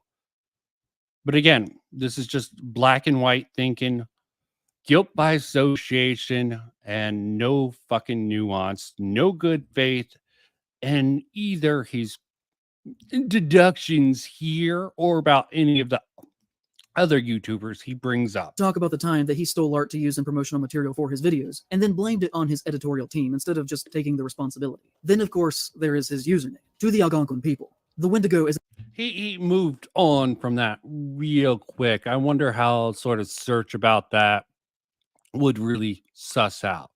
But what he's using as evidence and what he pulls from this, especially after this section, if I'm remembering it right, this section is a little bullshit because he wants to deny Windigoon, his fucking cultural heritage. And isn't that done enough to enough people? Is a negative spiritual symbol that is to be avoided and whose name is to never even be said out loud or written down. So I know there's a bit of a hypocrisy there on my part, but we kind of do have to say it for academic purposes, so apologies for that. Starting with Algernon Blackwood's horror short story called The Wendigo. People have for hundreds of years taken the creature and used it for their own means, including Windigoon in his very name, which is something that indigenous people have been very critical with him now for years. This next thing that I'm trying to argue is not to discredit his feelings regarding to his own personal history. But what I will say is that Americans who are white or partially white in rural areas love to claim a percentage of native heritage for bizarre conservative reasons, relating to, like... What about Nancy Pelosi or any of the people whose claim to have Native Americans for grants, funds, okay? Did Windigoon do that at all? Okay. That, I think, is a little bit more fucked than just do it for strange conservative reasons. And you can't fucking prove that, dipshit. This is just a fucking bullshit theory that I don't even know where it came from. I don't even think any leftists really make this. Reverence for the land and fascistic nostalgia for a time that never existed and stuff like that. He has attempted to deflect from criticism. How is just fucking... If you have Native American or you think you have Native American ancestry, how's no, why am I trying to fucking make sense of this? Over the use of the name by saying that his grandfather was Native American and that he learned these things culturally through him. But I personally have to look at it from the hypothetical perspective, where, say I had a black or mixed grandfather in this situation. Okay, we can discount everything because this is hypothetical, okay? This is make-believe, okay? Dude, maybe this is his problem. He's so lost in the fucking fiction. He has no roots or ground in fucking reality, okay? That's what I have to believe. He really believes this sort of dumbass story fiction that he's going to tell here has any bearing on reality, or he's just pulling a fast one, being very, very sneaky to anyone who doesn't notice, or they fucking notice. But you fucking tipped your hand way before this point. Why are you even trying to hide this fucking little conservative hate bigotry you have? Might even be a little bit with the Christians with how you talk, but I'm not gonna make that assumption completely. Just joke about it because fuck off. Situation. And black people were telling me that I was doing something that was racist or offensive to them. I would then listen to what they were saying instead of claiming that. Yes, but what was the criticism? Okay. He said he got criticized for it. And he's gonna fucking undercut. This is definitely a poison in the well, because I think if I remember this right, he's going to show it and doesn't sound like criticism. Sounds like, yo, bro, we know it's, yeah, this is a little bad, okay? We're worried about you, bro, okay? Obviously, it's people who like him from the examples that I remember from this. Let's see if this is actual criticism. I had the right to do it because I had some melanin in me, especially if I were more or less raised within a primarily white cultural area like the Appalachian Mountains are. And also on top of that, just show me the criticism. Stop fucking going on with your fucking dumbass hypothetical. Frequently associated myself with white supremacists. There are 26 million. Which he doesn't. You just fucking have a distorted view of what is a white supremacist, okay? People in this region, and well over 80% of them are white, with the majority of the others being Latinos. And if I had no cultural connection around me to that non-white percentage of my history, then what really would give me the right to dictate whether or not what I was doing was appropriate? I really would have no ground to stand on. The other thing that I would add to this is that Windigo. Show us the criticism, dipshit. Go on and on, assertion with your fucking little hypothetical. Maybe I shouldn't interrupt, but this is just fucking annoying me. How long does it go on? Practically neighbors, and I know this area very well. Okay, so I live in Asheville, North Carolina, and between that and the reservation, you have the community of Lake Junaluska, which isn't actually even a real town. You can walk across the whole thing in a matter of minutes. You got Waynesville, you have Maggie Valley, and a few other small drive-by communities. And beyond that is the Cherokee Reservation. Windigoon lives somewhere just on the other side of the reservation. That is not me doxing him. He has said many times publicly that he lives in East Tennessee, and I'm not even saying what town. Bravo, you didn't dox him. Browning points for you. Okay. I mean, maybe that's a smart thing to say with how people treat docs and fuck off. He lives in. According to the latest census, there are only 23 black people who live in Maggie Valley. There are 15 Native Americans, despite it touching. Why are you even bringing up black people? They're not relevant to this example. We're talking Native Americans. Why? Bring up the blacks, okay? The reservation. Most of this area used to be sundown towns. It is about as white as you could possibly get. Deep Appalachia is very white country, and for the most part, is exceptionally racist. Oh, okay, exceptionally racist. Give us some examples. No, they're white, so of course they're racist. Fuck off with that logic, okay? He probably doesn't think anyone but white people can be racist. A P plus P equals R. Privilege versus power. And the people in fucking Appalachia do not have power. Fucking James Lindsay, beautiful man with quite a fucking weird, ranty little persona, especially on Twitter. Even goes into that on his podcast, but I'll forgive him for that because he does have insights to the fucking mind virus of the sort of you have to take with a grain of salt. Point being is that he's brought up, he's from Appalachia, and hell, ignorance is bred there. Okay, they get the same stigma as a lot of those black folk in the ghetto. Okay. Uneducated, especially in the survey test where you got a name like Billy Bob that's gonna fucking tank you on a biased on a fucking what is it called, application to a job. It's just gonna fuck you over as much as an ethnically black name. Okay, people are biased. Doesn't matter if you're white trash or a really weird black sounding name. Genuinely in this part of the country, you have to assume that any white person you meet is racist unless they show you otherwise. Almost all of these little. Oh, okay. Assume. Is this how we're gonna live life? Just assume they're racist and prove it later. Fucking brain rot life. Towns are well over 90% white. But if you were to drive through Maggie Valley, you would find antique stores selling busts of Native American braves, carved wooden eagles, vintage paintings of buffalo, super racist generalizations that idealize the idea of the noble good. Okay, hold on. Super racist. Are they done off of, original Native American work? Even if it's not created by fully Native American people, are they facsimiles of what the Native Americans would make or not? Because I think by his logic, just white people doing these facsimiles would be super racist to him. Maybe I'm making a bad assumption there, but I think I'll just put it out there. I think that's probably the sort of fucking logic he's pulling from. Good kind of Native American. And then you'll drive onto the reservation, and it's just run down and poor as shit except for the casino. He has said that the Wendigoon name came from his cultural connection to native lore through his grandfather's side. But I can assure you that unless you were on the reservation itself, that actual native culture has no aspect in the general lives of the people around here, other than the race. Proof. Yeah, I ain't got any, so shut the fuck up, okay? Assertions and assumptions ain't your forte and ain't how to prove anything. Racist trinkets that depict them. And as I said a moment ago, the Windigo is Algonquin, who are nowhere close to the vicinity of the Cherokee, who are in the southern Appalachia region and throughout the lower sections of Middle America. The Algonquin people are Canadian and a little bit Northern American. To insinuate that he can use the Windigo name by citing local cultural native customs. He can use any fucking name he wants, okay? You don't have the right to tell anyone, neither does Native Americans, frankly, okay? This is not fucking standpoint theory. Your fucking race does not give you the right to tell what other people to do. And the fact that dipshits want to make this argument based on some historical oppression, hell, I think the Native American people have it much fucking worse than the African people of African American descent based on their history. But no one ever fucking talks about that. And it sort of annoys me. Not that the blacks, it's just the Native Americans, I think, historically, got a much more raw deal, okay?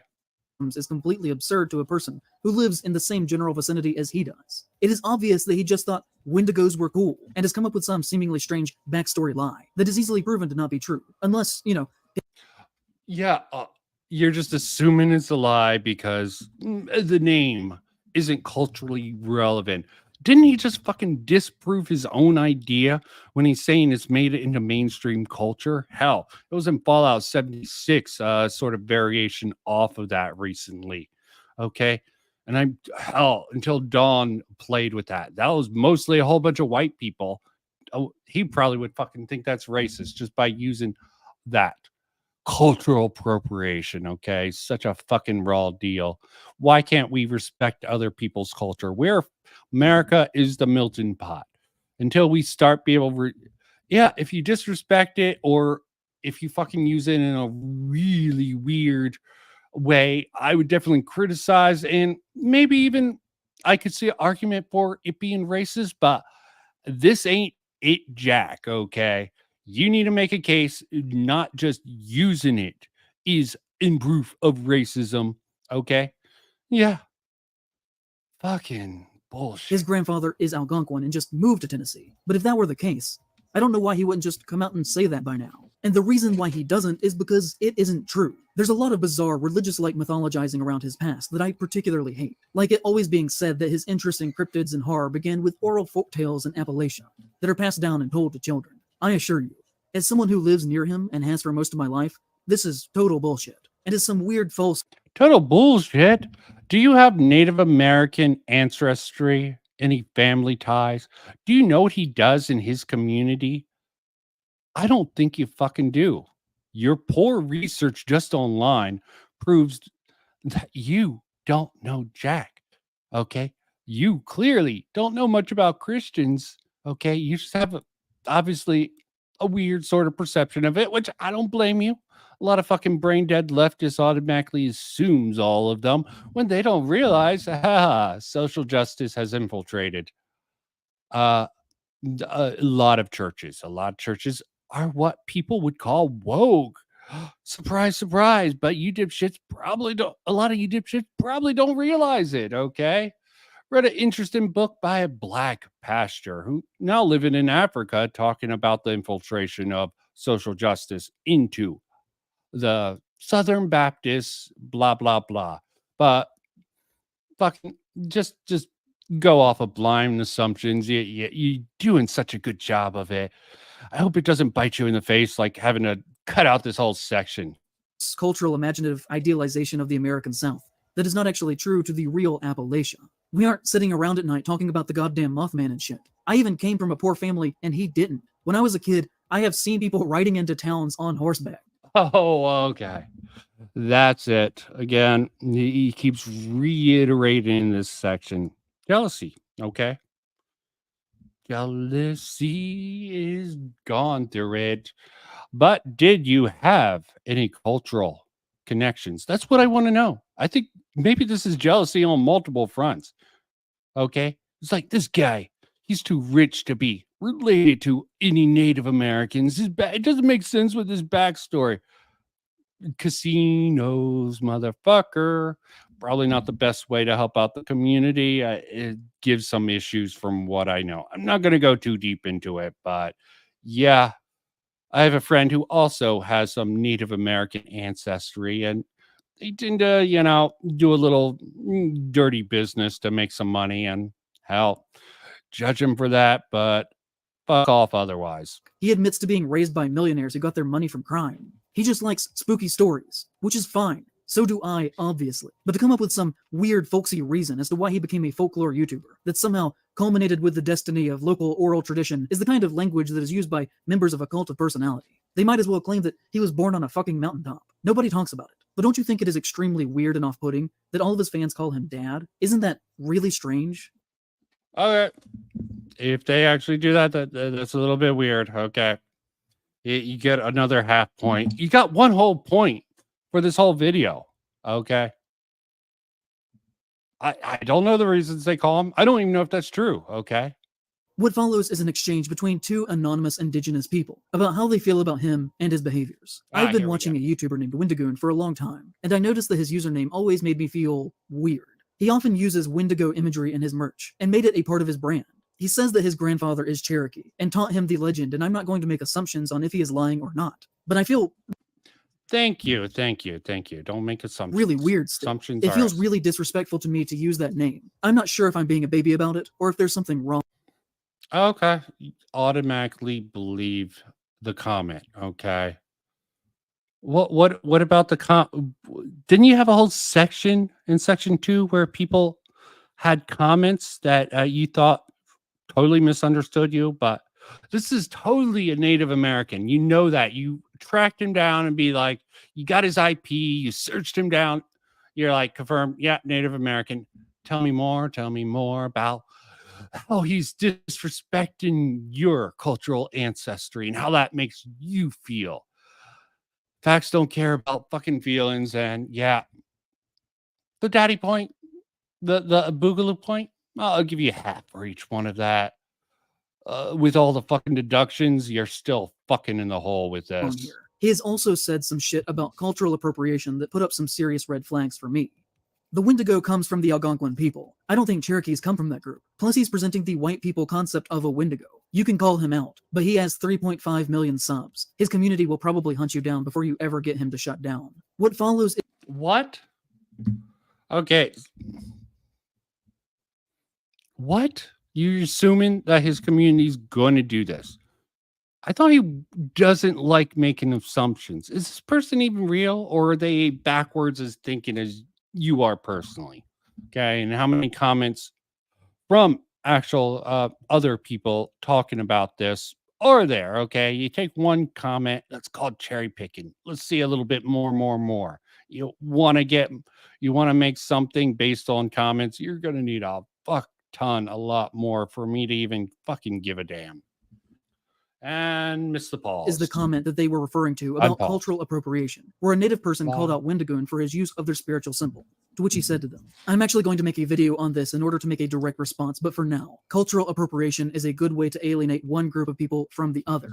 Whenever true. Okay. It's a shit done idea. This is our idea.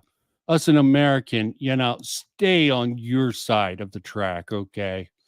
Yeah. Who cares if you have an eighth, quarter, half? Okay. You need to be a purebred to really talk for it. Fuck off with that. Okay. Milton Pot idea.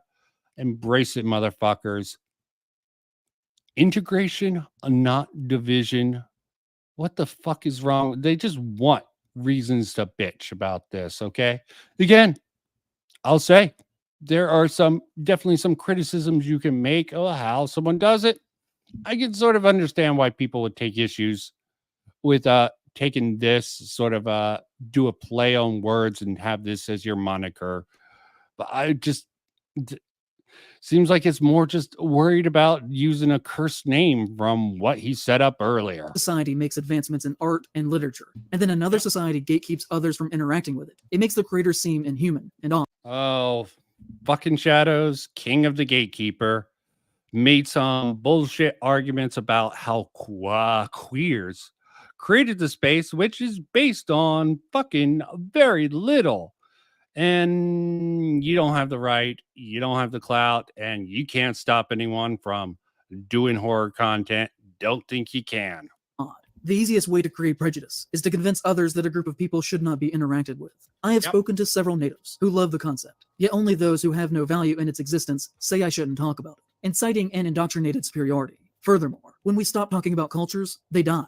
This is especially applicable to Native Americans, who use spoken word to pass down their stories, and if we do not continue to speak their stories, their culture dies before we do. Lastly, I was raised in Appalachia, and my entire life has been filled with stories of the mountains and creatures that lurk in the dark. My culture is as American as any, and I recognize the importance in keeping the fire alive. I in no way mean this to attack, or to be direct, just a simple reply. If we develop the idea that we can't speak of certain people, then we're no better than those who silence them.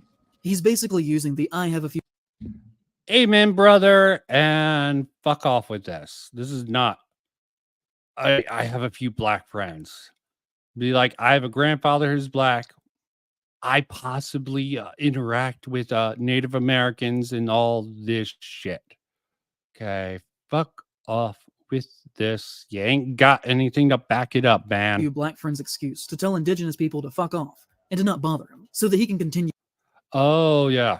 Such strong language. That's not what he's saying. He's not saying you can't talk about it or we can't discuss this. Okay. Maybe you should discuss this with a very popular Native American YouTuber who would have equal standing. Maybe you should have him on. Is that what his channel's about? Okay. He just doesn't like this political shit, and I don't blame him. It's just a fucking toxic heat and just used as a weapon against anyone on the other fucking side. So why? Most people are just afraid to engage with it if for fucking good reason. This is truly a cancel attempt, I feel.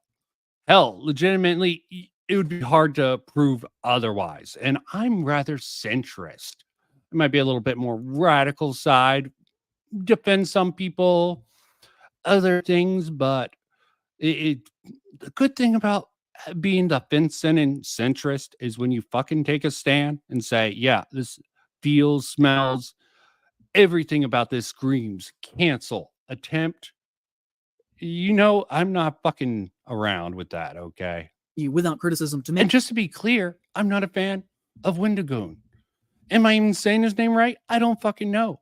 I just think truth and evidence should be used to even come close. And this does not come close to doing that for almost any of the people mentioned in this shitty ass video here with shitty ass fucking analysis takes, which I proven early on with the fucking shitty ass fucking reading of The Dead Don't Die. Hell, even his fucking whole second section, which maybe I'll make a video at some point, see how bullshit it is. Probably not. Nightmare on Elm Street 1. Oh, God. Horrible. A lot of money by selling plushies of a monster that was invented by a white British man that is ultimately making fun of their culture, as well as plastic figurines, posters, shirts. How's it making fun of their culture? It's him with the mask, okay? It's just him with a mask. It's a Wendigo mask. How's it making fun? I think you just want to use that terminology because that's where your brain's tuned. You can't actually have any fun. You can't make any money off of another culture.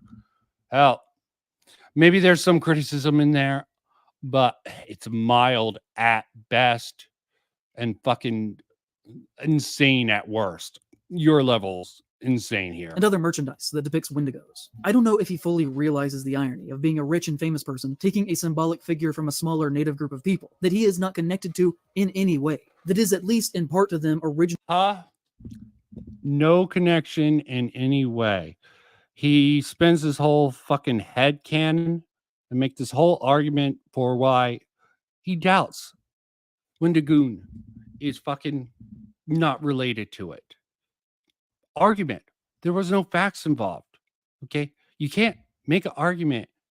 You want to look at his historical records and make this argument? Fine. I'm not going to fucking let you fucking spin a fucking tail and believe the garbage that gets output from it. Originally used as a metaphor for colonialism. The reason that this comment is publicly still available is because Wendigoon archived it by posting a screenshot of it early in his channel's live to his Reddit page, as a clarification of his official position on why he should be able to use the name, saying, "Hey everyone, so I hate getting political, but this keeps coming up. I'm showing this comment reply now, so my opinions can be made known going forward. I've also blocked out the original commenter, and please do not show hate if you see it on the video. Also, I'm at 50k. I love you all so much. Also, I have received comments from natives who advise me not to use the term Windigo, as it is a bad omen and is dangerous. That is entirely different from not talking about a group of people altogether. They genuinely believe the legend and want me to be safe. They're cool. Thumbs up emoji." It has become a more common thing for people to call him out on his beliefs, his behaviors, and at the continued use of the Wendigo in his name and the merchandise that Who's calling him out? Give me names, okay? I don't want them harassed or anything. Sorry, maybe I shouldn't have asked for names. What sort of perspective do they come from?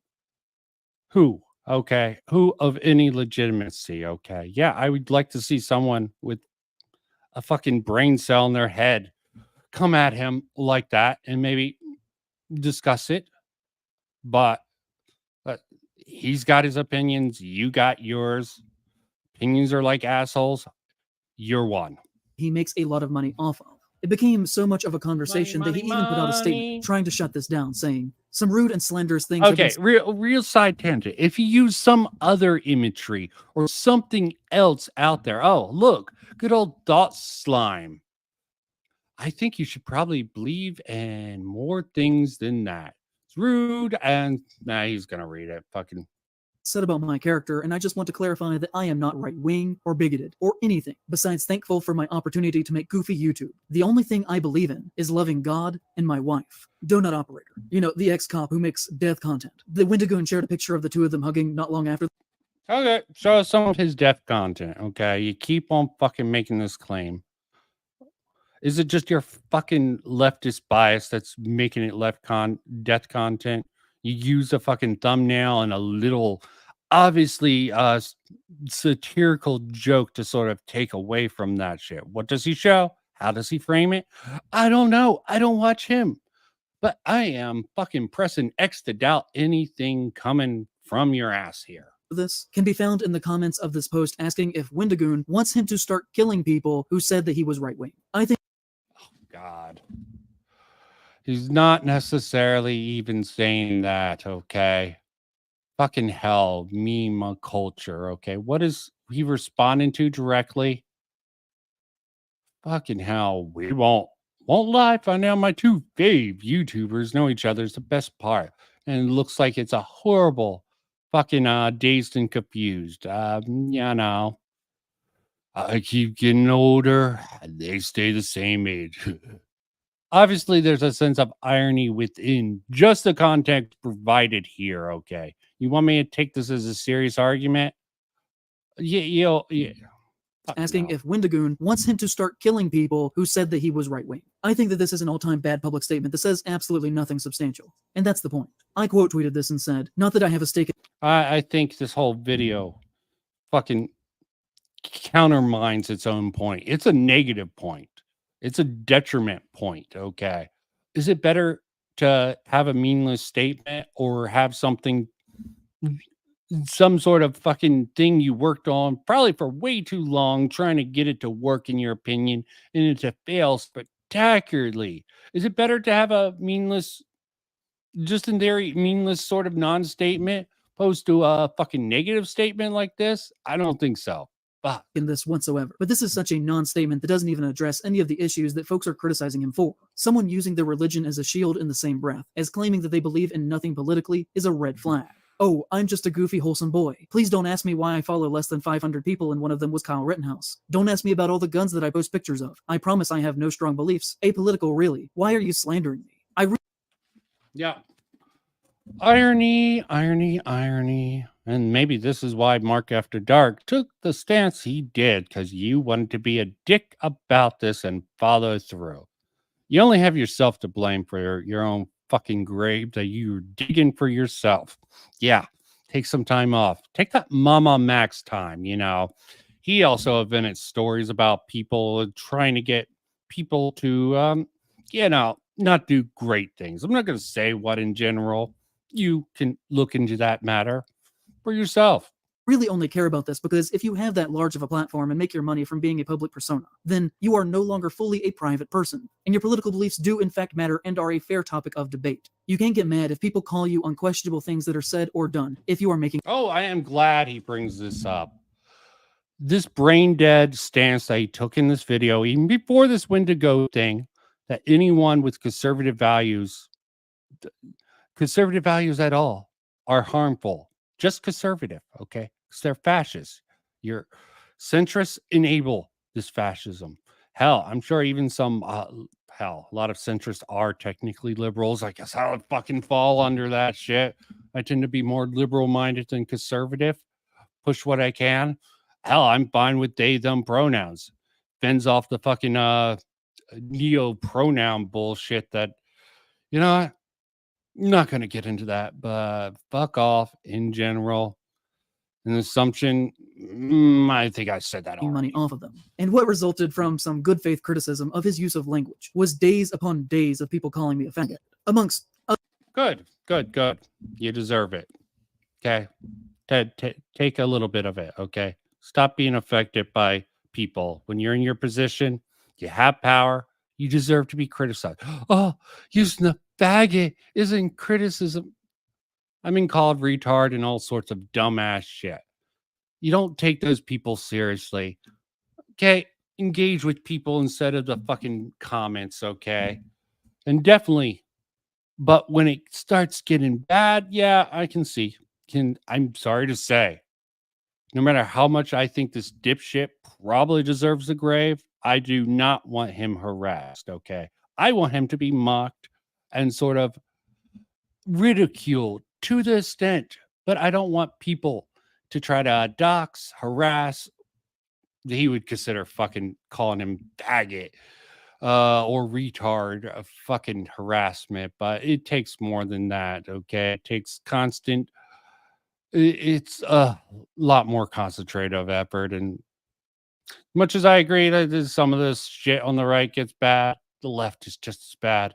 The fucking thumbnail artist for Mudahar being harassed is sort of proof of that. Stupidity and harassment and knows no bounds. Other things, but that was their go-to word. And to be honest, if you're a public figure who is being criticized publicly, and the only people who come to your defense are Nazis, then that can only be read. Nazis? Why are they Nazis? Because they use the word faggot. How does that make them Nazis? That would make them more homophobic, possibly. If they weren't just doing it to prod you because they knew it was getting at you, or they assumed it was getting at you. Fuck off, shithead. As two ways. Either that you're sympathetic to their views, or that you're perfectly fine making money from them, and are comfortable with that ideology being the backbone of your base. And this did go on for like at least a week, where every single time I said anything, my mentions were just filled with the most vile far-right rhetoric from Wendigoon. Oh, okay. Yeah. And there's some people, outsiders, who will jump on the bandwagon against the dipshit leftists. Seen it millions of times. Not even necessarily their followers. There's probably a couple in there. You know, everyone likes a good shitting. Okay. Hell, your own side will do it. And I feel comfortable in saying the leftists are your own side with some of your extreme takes here. Fans. And if anyone ever criticized me and people's reaction to it was to immediately start using hate speech, I would shut that shit down so fast. I think that most decent people who work online would do the exact same. And if they don't want to be seen as a big group of Nazis, then let's see how they react to this video. How would you see? How would you shut it down? Prove it, okay? How would you shut it down? Give us an example. The sort of a compliment shit sandwich that you've been sort of pulling out of your ass throughout this whole video. That just seems like doublespeak to a lot of people, okay? He made his announcement, a comment on your post. You should have pinned it, okay? But you fucking are a coward who wants to just hide behind your sense of moral superiority, even though I think I'm fair to call you a bigot at this point. You are intolerant of all conservative ideas. And I will agree, they vary in degree of bigotry, okay? Even if I grant you that they're all bigoted, okay? There is degrees, a spectrum, if you wish. And the spectrum goes from joke, sort of racism, harassment, transphobia, to outright hate.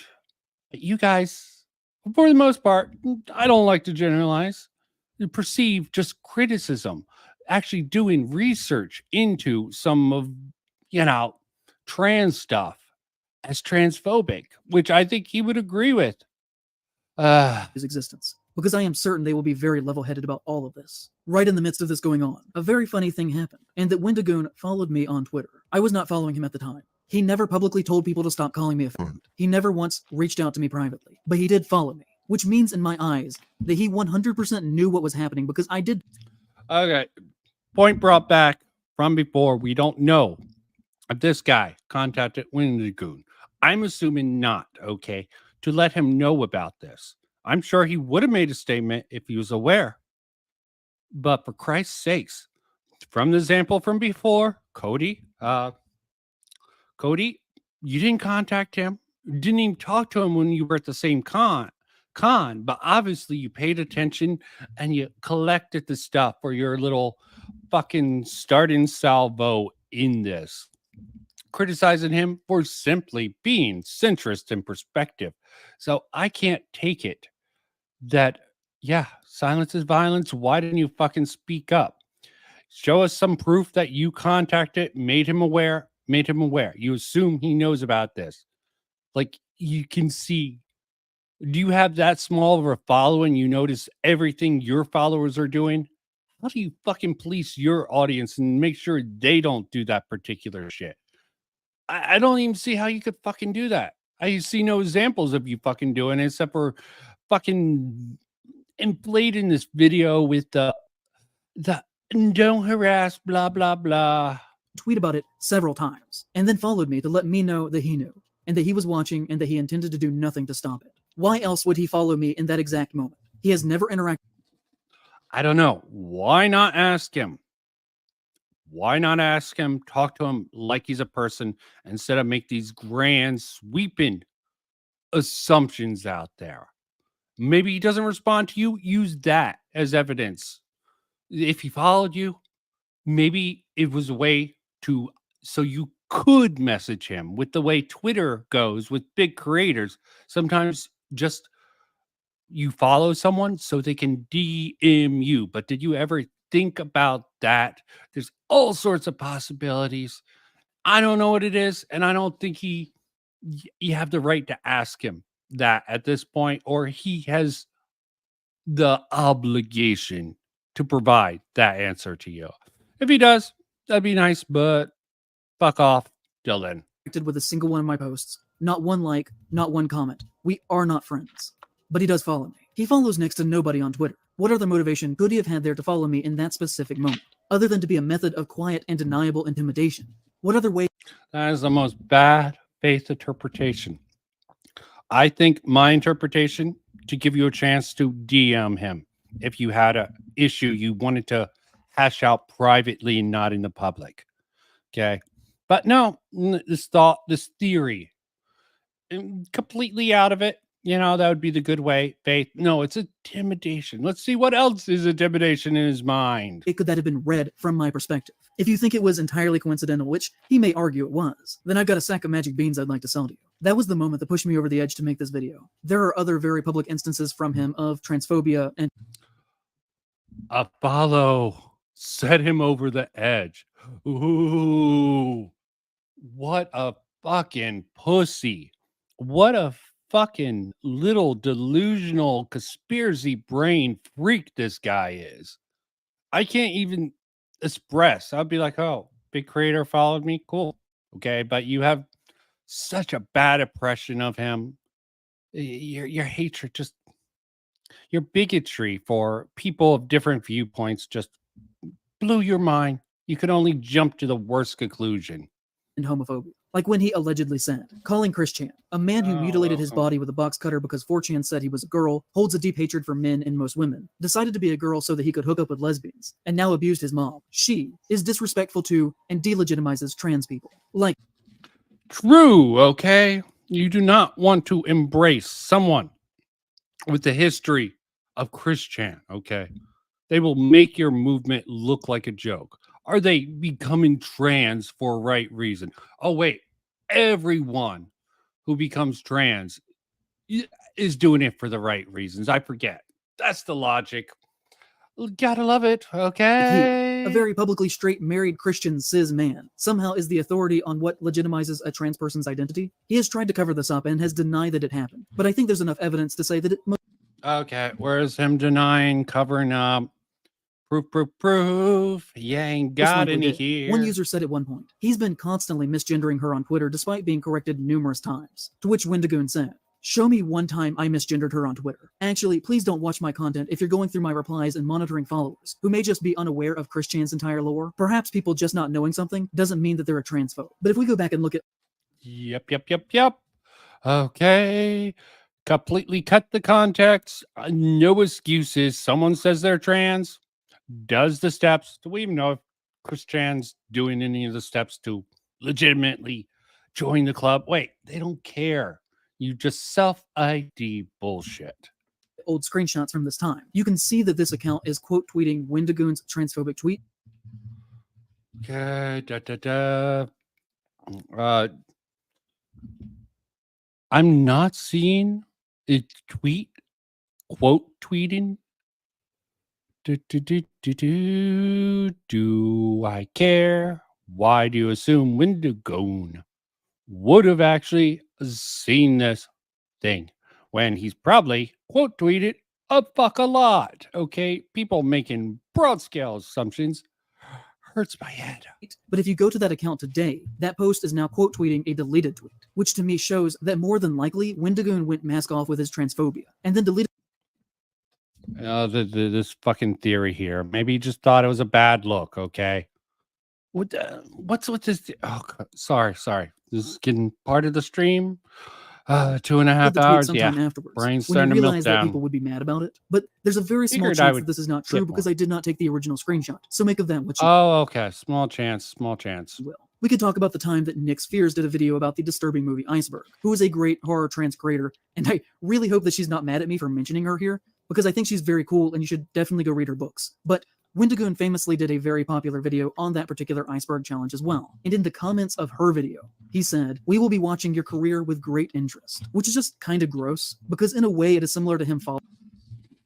I think the hoo is a little bit more gross. Not much, okay? It's standard girl thing. It's got the heart, got the thumbs up. I actually followed Nick Spears before she went trans, okay? I wonder how she's doing. I haven't really seen her content recently. Hope she's doing well, because no matter what, transitioning is tough. No matter if you're doing it for the right reasons or wrong reasons, or oh, wait, I'm transphobic for saying there could be wrong reasons. Sorry about my transphobia. They're all the right reasons. Sorry. Am I not transphobic now? Thank you. Following me, it is him telling her that he sees that she's doing similar content to him, and his presence in the comments is undercutting her video. while he also at the same time seemingly makes it look like undercutted her video. That simple. What sort of brain damage logic is this? Just seriously. he supports trans people. Like in the responses, is me making fun of this guy for being retarded, not transphobia, sorry, ableism. This is legitimately, I can't believe this guy has a functioning brain. Okay, you look at that forehead, Down syndrome, maybe? I don't fucking know, but this person cannot fucking legitimately have, maybe it's drugs, okay? That's what happened with Too Mad. Too Mad got the drugs, okay. Sorry, I thought I was transphobic. Sorry. Yep, I see plenty of love from Miss Sparkles in chat. She always sprinkles that in. God, I love it. People are saying things like, Wendigoon says trans rights, while meanwhile he's simultaneously tweeting about Christian multiple times. We could talk about another time, where someone made a YouTuber gay sex alignment chart and put Wendigoon as a sub-bottom, to which he responded to them and said, what did I do to hurt you? Which... It's a fucking joke, yes. He's gonna bring up all the context, the heavy around. What would a fucking Christian person do to that? Oh, this is the best way a Christian could have responded, or just be like, you guys are disgusting. You know, clearly is a joke, but also the worst kinds of straight guys when they make jokes related to queerness, almost exclusively direct the punchline at femme gays and bottoms, because they view them as lesser than masculine tops. He has multiple times said that he supports just stupid stuff. This bread tuber this crumb tuber went mask off. I didn't know he was a crumb tuber. Only watched a couple of his videos. And I'm not going to acknowledge that. I love everyone in my own special way. It's just not probably what people would consider love, but I'm a madman on the internet, so... queer people, but I think his actions in private clearly paint a different picture. He once tweeted, saying, I do not care if someone is gay or straight. Sexuality is no one's business but the individual. Don't make assumptions. I make an effort to stay away from politics and social issues. Which, you know, first off, equating sexuality... Oh, crumb tuber. Crumb tuber is basically the fallen descents of bread tube, okay? Bread tube was the time to be there. Crumb tubers are sort of just fallen in the wake. They are pale imitations. Oh, goddamn. I guess I'll trust you. Oh, fucking hell. Okay. I'll give you a wrench. Take this stupidity for a politics bit. kind of already shows what you kind of think don't of the misuse issue. it. And second off, clearly, as we have seen, everything that he does has deep political motivations. And to argue that he's just a horror YouTuber is comical. Sorry. Give me a minute. It was for deep political motivations. Where the fuck are you getting this brain rot from? Seriously, I don't know where. Far-right figures are often the only ones who hide their harm under a false shield of wanting to seem like they have no strong beliefs. What about you? What about you? Your false fucking sympatitude is just hurting, okay? Hurting the video, hurting your credibility. Fucking shit sandwich all around. Because their real views are so socially abhorrent. And the thing that people kept saying to me in all of this was, why do you even care? What are Which, their if views? you watch the comments under the video, I guarantee you will happen again with takes like, oh, he's just a YouTuber. Why does it matter? Or, so what if he's a conservative? Is that a problem? Which the answer to that is yes. But the reason that I care is because this does not belong in horror or anywhere. I care deeply about horror, and everything that he does has demonstrated so far in his career that he should not be welcomed in our space. This is just brain-rottingly dumb, okay? And I fucking hate this effect. Did anyone hear that? Play it back, because me and all of this was, why do you even care? Which, if you watch the comments under the video, I guarantee you will happen again with takes like, oh, he's just a YouTuber. Why does it matter? Or, so what if he's a conservative? Is that a problem? Which the answer to that is yes. But the reason that I care is because this does not belong in horror or anywhere. I care deeply about horror, and everything that he does has demonstrated so far in his career that he should not be welcomed in our spaces, or even, you know, just in public in general. I think that these things clearly showcase a repeated pattern, in my opinion, of racism and homophobia. Sorry. Let's just hear it one last time. I think that these things clearly showcase a repeated pattern, in my opinion, of racism and homophobia. While on top of that... Yeah, fucking anything. Just even joking about the N-word when it was politically correct, or questioning the status of a trans person, or even trying to claim some cultural heritage is racism in your book. Being very irresponsible and dangerous with his large platform. Like, I think that anyone who supposedly accidentally starts a neo-Nazi hate group and fully acknowledges that they did that should not be Yeah, fucking dipshit. Why do you think things don't change over terms? Okay. Obviously, he has some popularity. Okay. He pulled out, he did the right thing. Obviously, your parents didn't. accepted within society at all. They should not be celebrated. They should be treated for what they are. Because remember, kids, when somebody shows you who they are, believe them. I'm done with this dipshit. Complete and utter insanity. Conservatives bad. This should be Conservative Bad, the movie, instead of this dog shit. And Josh is actually a little bit progressive with some edgy streak where he got shit. Why does this keep growing and shrinking throughout the video? It's so distracted. Yeah, penis envy happen here is wild. Oh, why is people just focusing on this one section? I wouldn't want to fucking go through the whole thing, but I definitely fucking highlighted how his fucking stupidity runs throughout this whole video.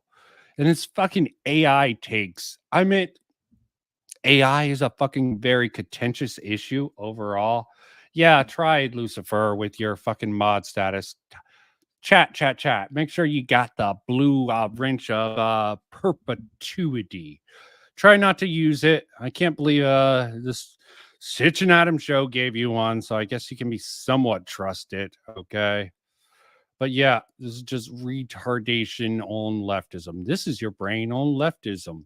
This is your brain on fucking Windigo. Okay. Maybe hell, maybe the Indians are right. His name is cursed to every little soy boy out there. And I don't even know what more to say. Oh, yeah, let's bask. Before I close out, let's bask in the fucking death of this section. Because let's just get this on the record. How much of a little bitch he is, and how he's willing to just, bend the knee. I would go over his freaking sort of stupid take on something else, but why bother? Let's just bask in this. As soon as I had a whole playlist, I'll show it off. Don't think I'm going to do anything with it. Okay. People prepare. End of the night. And let me bring this up. If anything, that video made the guy look worse than Windigo, especially amount of bad faith and vitriol behind it. Yeah, I meant he could have had some nuance and perspective and not make so much little filtering around that sort of it's probably better you don't. But yeah, let me bring this up. Yeah, just some dipshit, bad faith, conservative hate going all around. But yeah, let's bask in this. Look at the number. Let's see where he's ended it now. Okay, let's enjoy where he cut it off at. The whole thing is fucking deranged. Okay, some people overwhelmingly makes films that have strong feminine presence within their narratives. Now, this is going off of my count, and I might be a little off here because there are just a lot of titles to go through, and I might have missed a couple. Really off, you mean? Out of their 152 films, only 25 white, and 26 of them were directed by people who were not white. And that is 3 roles on these them were written by people who were not white, and 26 of them were directed by people who were not white. Every other role on these projects was filled by a white man. So if we say that's 152 movies, then that is 304 jobs. Although some of these films did have multiple writers and directors. But for the sake of simplicity, we will say that every movie had 1 writer position and 1 director position. So by those numbers, that means that Blumhouse historically is only hiring 14% non-white creatives and 13% women creatives for those roles. And if you took James Wan, Jordan Peele, and M. Night Shyamalan out of the equation, their non-white hiring numbers plummet to almost near 0. which makes it why not take all the minorities out? And it is 0, okay? Why not just save yourself the steps, okay? almost cartoonish when you see that they have movies made about black people, such as Exorcist Believer and Mom, which were both written and directed by white guys, and that they always advertise their films as from the studio that brought you Get Out, but rarely actually hire non-white people or women for behind-the-camera roles on their projects, unless they are already famous and can be leveraged to generate money for them the past couple of years after people. Also, I do think that it is very interesting that... Seriously, how many black people want to get into the horror genre, okay? It's a whole bunch of white geeks. Yeah, there are some black people within the community, you know, but historically they get axed off. After the hit that they had with Get Out, that Jordan Peele left the company and distanced himself from Blum. Typically, if you have an iconic work of art, you tend to kind of stick with that team that has a proven model for success. And I think... Oh, Jordan Peele distanced himself from Blum. He's moved on up. Moving on up. Wait, is that racism to go with that cultural black thing? Because I'm not black. I'm culturally black. Hell, I got mistaken for a black person by my friend's mother who was black. Grew up around a whole bunch of black people. Why not? I think that it is very telling that the two never seem to acknowledge each other anymore, except for when Blum uses Get Out to seem more progressive than he actually is. At one point, when asked about why he only hired white men for top positions in his films, he said that there was simply no women to hire, and was quoted as saying, "We're always trying to do that. We're not trying to do that because of recent events. We've always been trying. There are just not a lot of female directors, period, and even less that are inclined to do horror. I'm a massive admirer of Jennifer Kent. I've offered her every movie we've had available." The genre section is incredibly fucking disliked by Hollywood, okay? Same thing with superhero movies a while ago. Almost all the genres, sci-fi, horror, probably fantasy's got a better reputation, but a lot of the other She's stuff turned me down every time, gets it which back. is like the most shameful answer he could have given there, to say that he's always... What? He's trying to get a certain woman director, okay? It doesn't have respect, okay? Blumhouse isn't very respected, but you obviously don't respect all the people you talk about. He's talked about so many freaking horror writers, and some of them are like Stephen King, completely straight.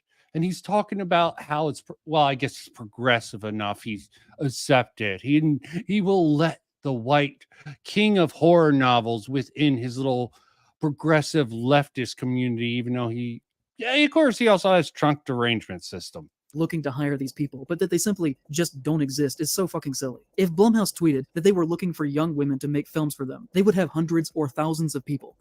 Yeah, they might get accused of being Harvey Weinstein, okay? There is a certain stigma nowadays against producers being too aggressive with females. That they would love to be given that opportunity. Come on. I'm just trying to point out I think the whole company and their output could fall into this category of being bad conservative horror movies to some degree or another. But for this last one, I'd like to focus on The Hunt. There was a movie that was so marred. Is that even Blumhouse? Okay. Yeah. False controversy and culture war bullshit that even Trump tweeted about.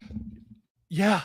People use the culture war to hype stuff up, and The Hunt sort of felt a fall from that. And you got to bring up the trans elite, but they are not. Are the true racists and are very bad for our country. So to generate false controversy, Blum pulled the film from release himself, basically saying that as a work of art, it was just too dangerous to release to the public in the current political climate. Which, you know, considering that he was seemingly willing to sacrifice his employees to cook about his lackluster film year, is one nobody's seen stuff that you've ever seen. The youth activism and depicts and talking heads about how I just want to give me the end. We probably have many more things that are in common and share many more beliefs than our political beliefs. And the idea that this movie politically there it is. Sorry, makes me furious. Beliefs than our political missed beliefs. It. Sorry. And the idea that we can't talk to each other or that I can't come on your show makes me furious. The movie really makes fun of both sides. This movie does not take sides politically.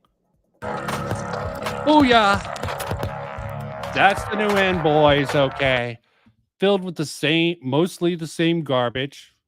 There's a little bit better of a point, and I hope these patrons should be shamed and mocked. Okay, should I do no? Okay, maybe they'll unpatron or whatever. Okay, but it's hell. Praise the Shadow. I've tried to watch. There was one video that I think I subscribed to. Yeah. Let's say bye. Okay. I unsubscribe. Sorry.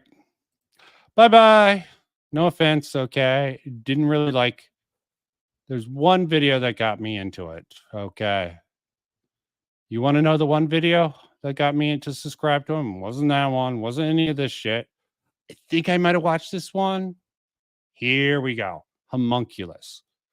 That is a underrepresented manga. I should probably actually do a video on that one day, but I'm dealing with all this other stuff. Not gonna watch it. He's talking about the movie. Today we cover the horror manga Homunculus that was adapted into Netflix film. Present a couple related to identity. Thank you for watching. Fucking hell. Okay, clown show done for the night, folks. Hope you enjoyed whatever mess currently or in the future. There's plenty of content creators who are gonna fucking rip the shit out of this, even though he took it down, and it's well deserved.